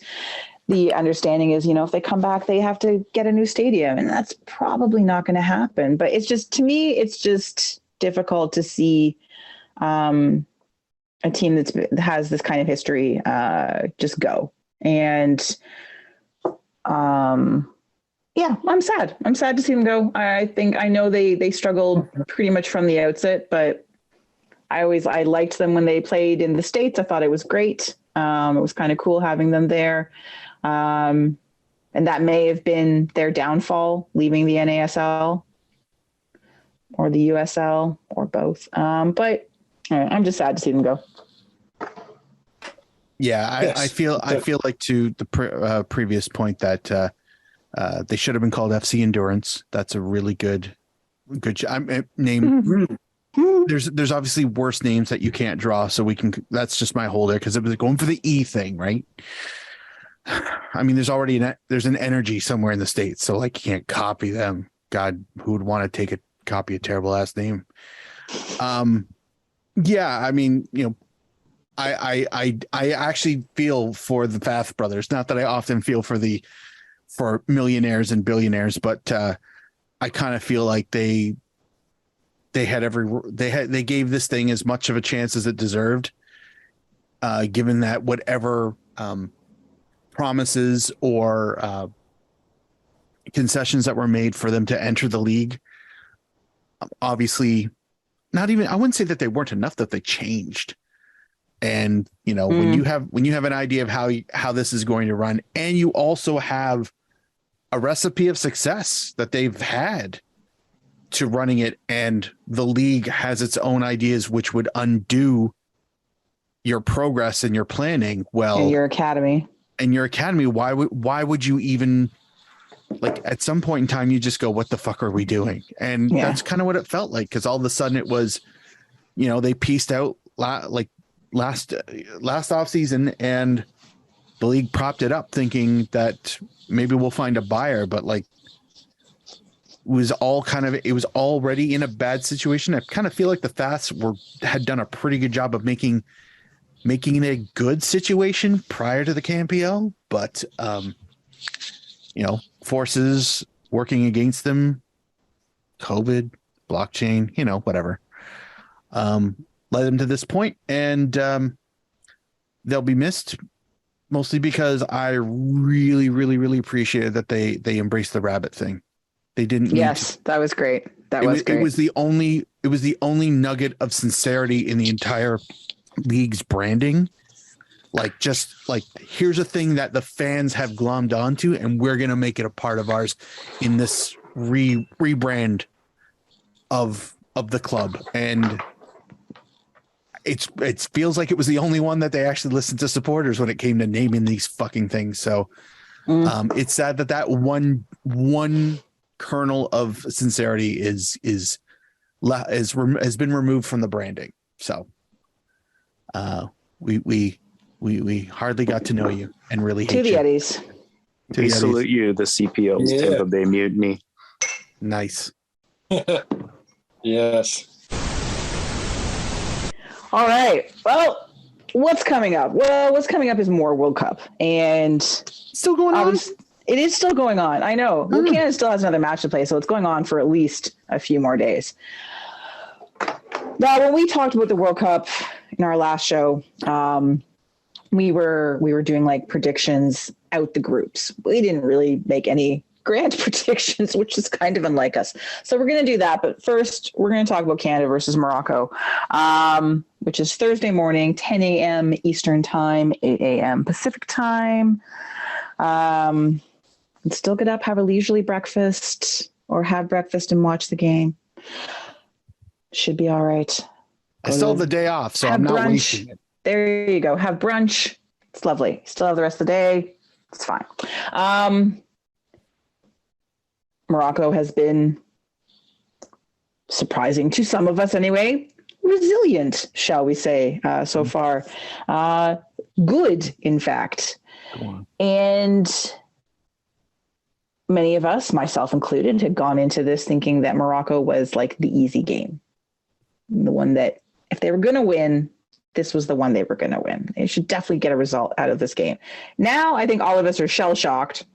I don't think either that or, again, they're going to do like that unexpected. They have no cares. They're just going to do whatever the fuck they want and go in and steal a result. But my question is, do they need a result from this match for this World Cup to have been a success for this particular Canadian squad? I'm going to go with no, because, and I feel like I've made it clear, but I'll go for it again.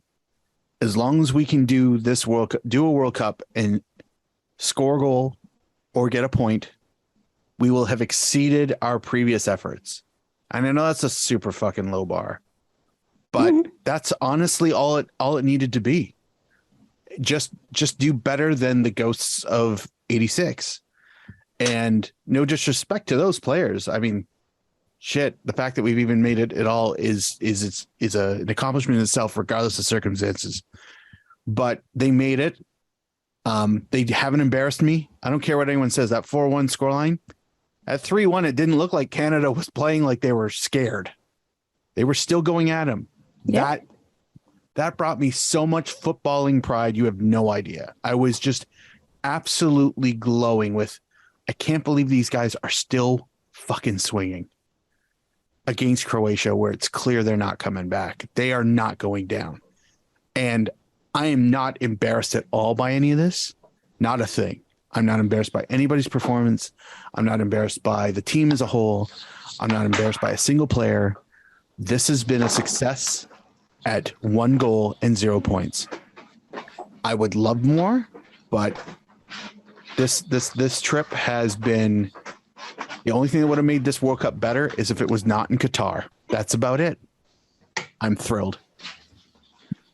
Yeah, I'm with Mark and it goes back to what we were talking about earlier on, in that those who would look at this as a failure, if say they get 0 points or whatever, 1 point, and you know, this silly narrative comes from people who have only decided to pay attention to Canada now. It doesn't make a difference. It's not going to push their needle whether we leave with 3 points, 1 point, or no points. It's fine. Their minds are made up to think that way.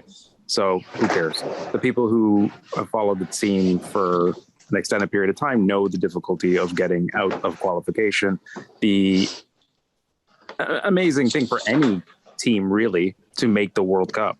You think of how many teams, how many countries start the qualification from all confederations, and you know, you get to this point. It's terrific. Sure, would love of Canada to have had a bit more magic and snuck into the next round. So that would have been tremendous. But by no means is it some kind of like, it's disappointing, but it's not a failure. It's just the step. It's another step in, hopefully, as Mark said earlier, an upward trajectory. Yeah, agreed. I mean, I was, think about a year and a bit ago, it was essentially just, all right, we've qualified for the Octopus.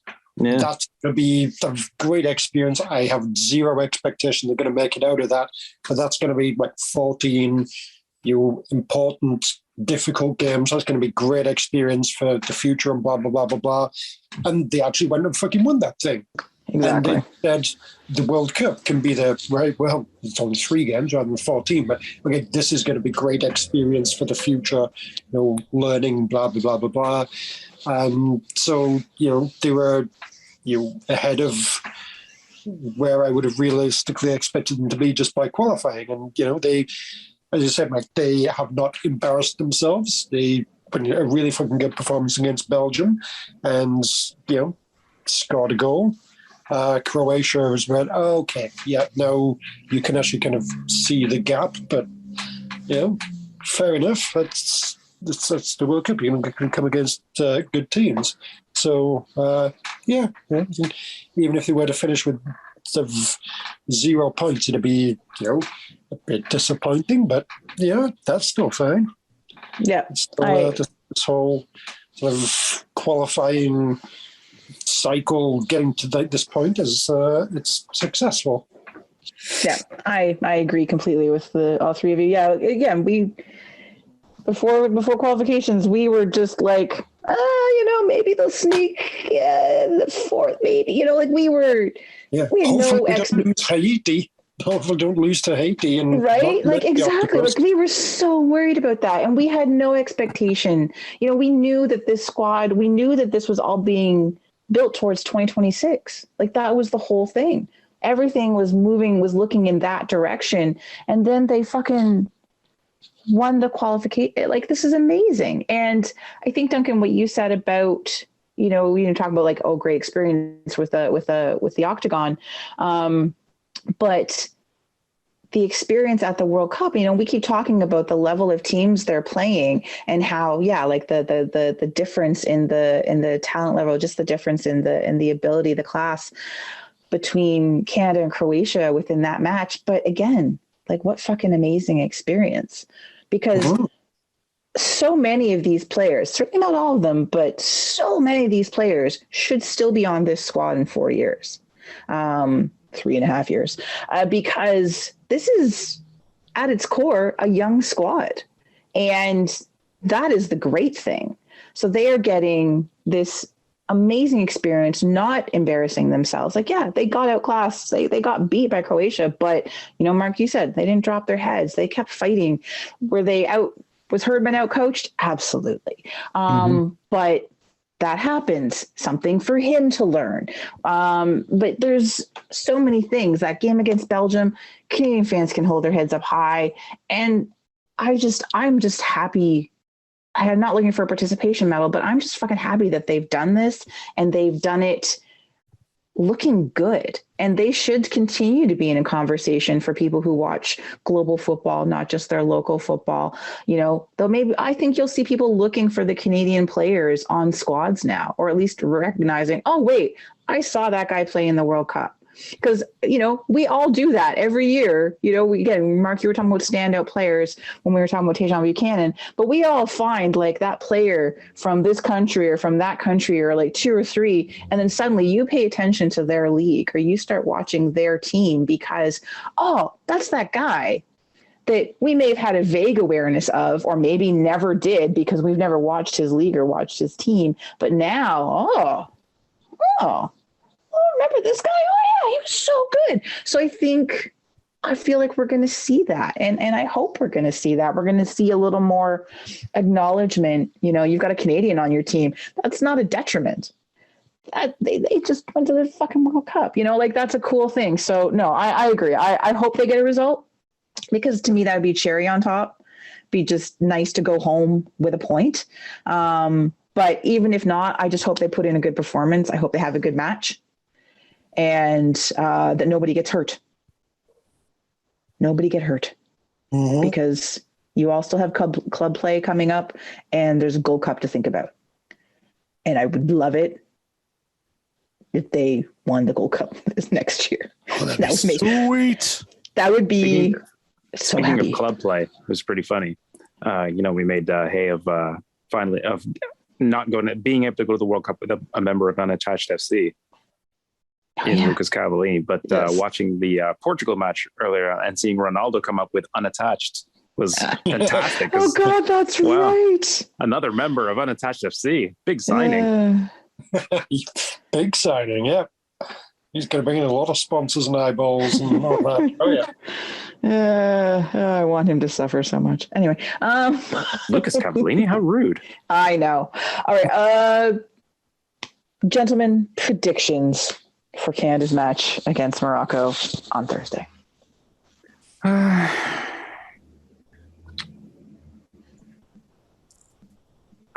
that's tough. Yeah, that's what I was going to say too. I think I 2-2. 2-2. Eh? I'm feeling that. Well, this World Cup is this World Cup is bizarre. Hard to. I know. Yeah, I don't know. I'm hoping they can lift their heads. I have a fear that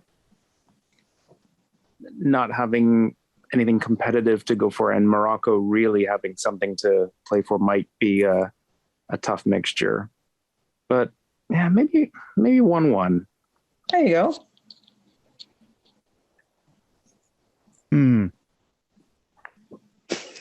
If Belgium is winning 6-0, if Croatia are winning, obviously I'd like a win, but I would love to, I'll take a 2-2 thriller. Honestly, it could be us coming back. It could be us giving it up. I don't care. I will be pleased as punch. So, yeah, it's circumstantial, but ultimately I want goal 1, score goal. Goal 2, get a point. So I'm on goal 2 now. All right. Beautiful. Mm-hmm. Okay. So World Cup, as we mentioned much earlier, we still have almost no idea as to who's advancing because so much of it is up in the air. But we didn't pick, we usually pick winners. or at least who's making it. Yeah, he's making the final. So I threw a couple of things in here. I said Golden Boot. I literally have no idea. I Mbappe. Who's firing their coach? And who is taking this? Or you can give me your two teams to the final and then pick your winner. You can just pick a winner outright, whatever makes you happy. Man. Belgium are firing their coach. Oh, yeah. He's so 100%. fucking gone. I'd say South Korea is too. Yeah. Yeah, I was going to say, and South Korea, especially after today. Yeah. Mm-hmm. Which is weird because they're not even out. But I know. he made an ass of himself, and I won't like that. No, that's the thing. Shit, Golden Boot.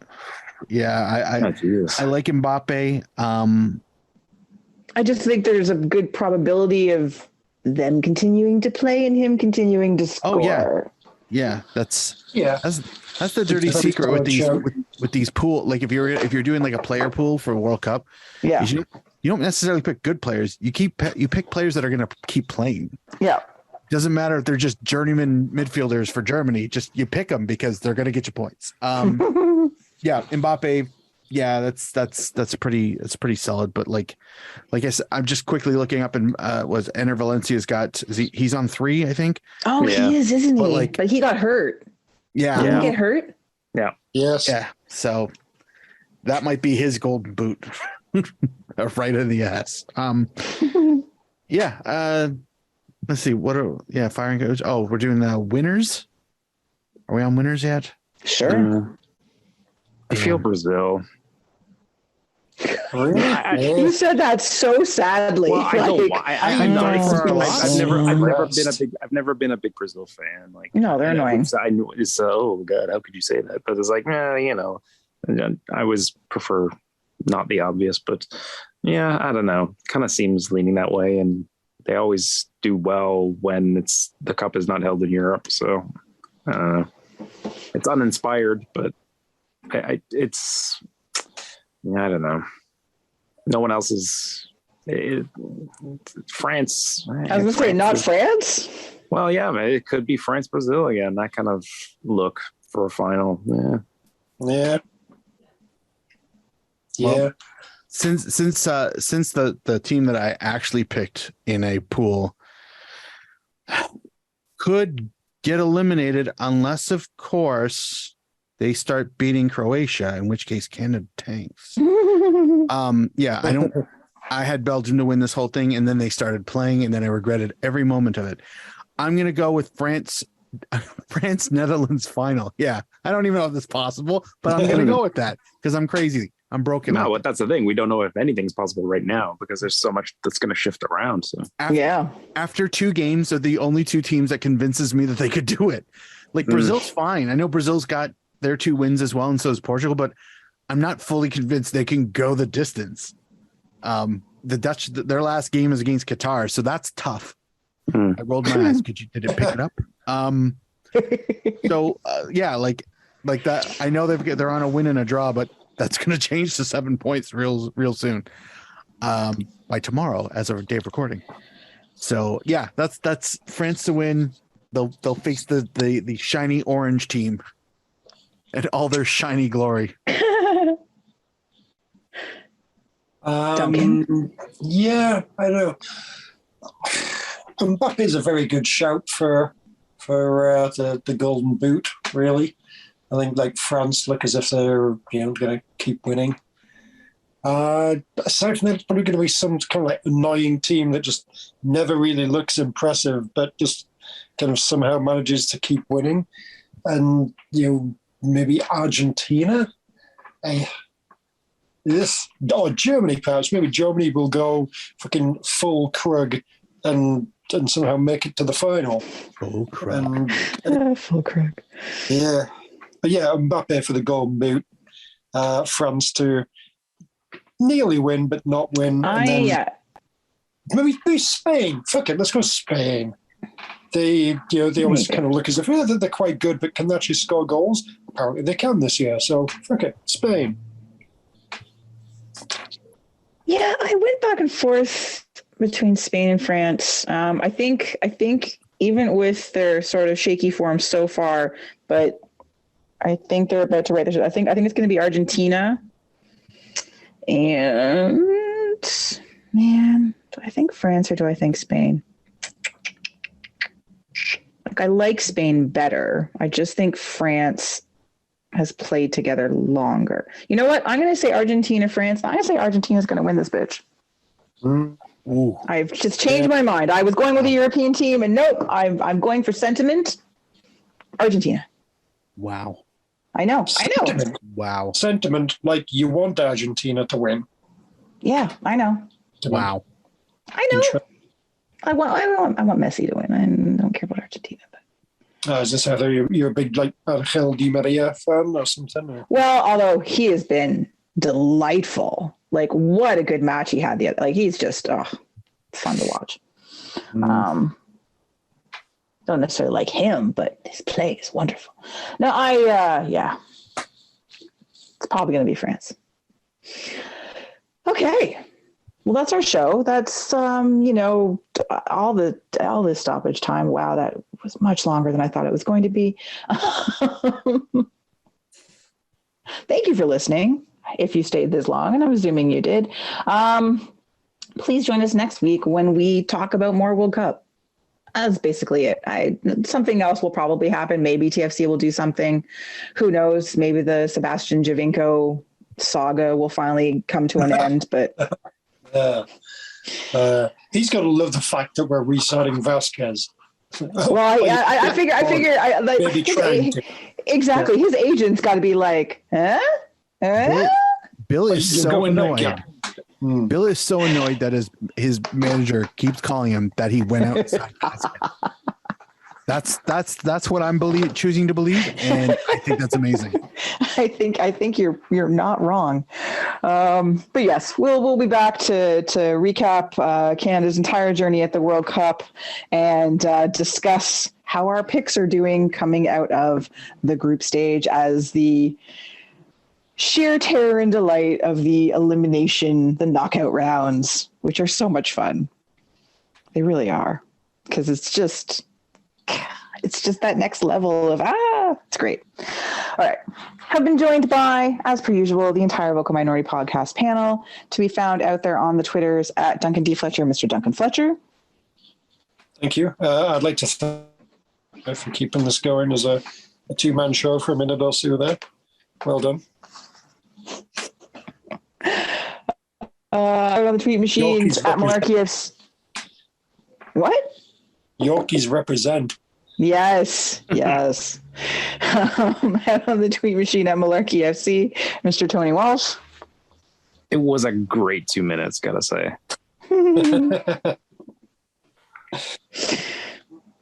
Did you do a Yorkie starting 11 again? Oh, you'll just have to tune in to find out. Damn it. There's only 2 hours of recording, Kristen. It could have done anything. Well, out of the Twitterverse, at Kittner and Mark with a K, not a Q, Mr. Mark Hinckley. Thank you to everybody who continues to support our podcast via Patreon. We absolutely appreciate it. As always, we've still got shirts. We have a Zazzle shop. You can find that on our website at vocalminority.ca. And yep, YouTube's still thing going. That thing is still, the words did not go in order. The YouTube thing is still going. If you still like to consume this Everlong podcast on YouTube, you can go find us on the Tubes of You, where we post these episodes with no video. And if anybody says any shit about the Dutch kit, send them our way. Hell yeah! Anybody. Do we call that other way of digesting the show our YouTube protein? That's so good. Oh, so official tube sponsor of official tube sponsor. All right, as for me, you can find me on the internet, yes, the entire internet at KZ Knowles. I have been your host, Christian Knowles. Until next week, Canada, please, seriously, get used to it. It's awesome. 2 hours, 9 minutes, 47 seconds. I honestly did somehow think that we were going to come in under 2 hours for this show. I really did. In my soul, I really did. After we spent 15 minutes talking about how long the games go, that was never going to happen. No, after that, no. But before we started the show, when I was writing the rundown, I looked at it and thought, this is a sub 2 hour show. It'll be fine. Kristen, so you know, we started at 1 minute 02 of the recording. We got to segment 2 at the 1 hour 20 minute. It's as if Canada somehow qualified for a World Cup, honestly. I don't even, something really weird happened. I don't care. I'm totally delighted. Good show.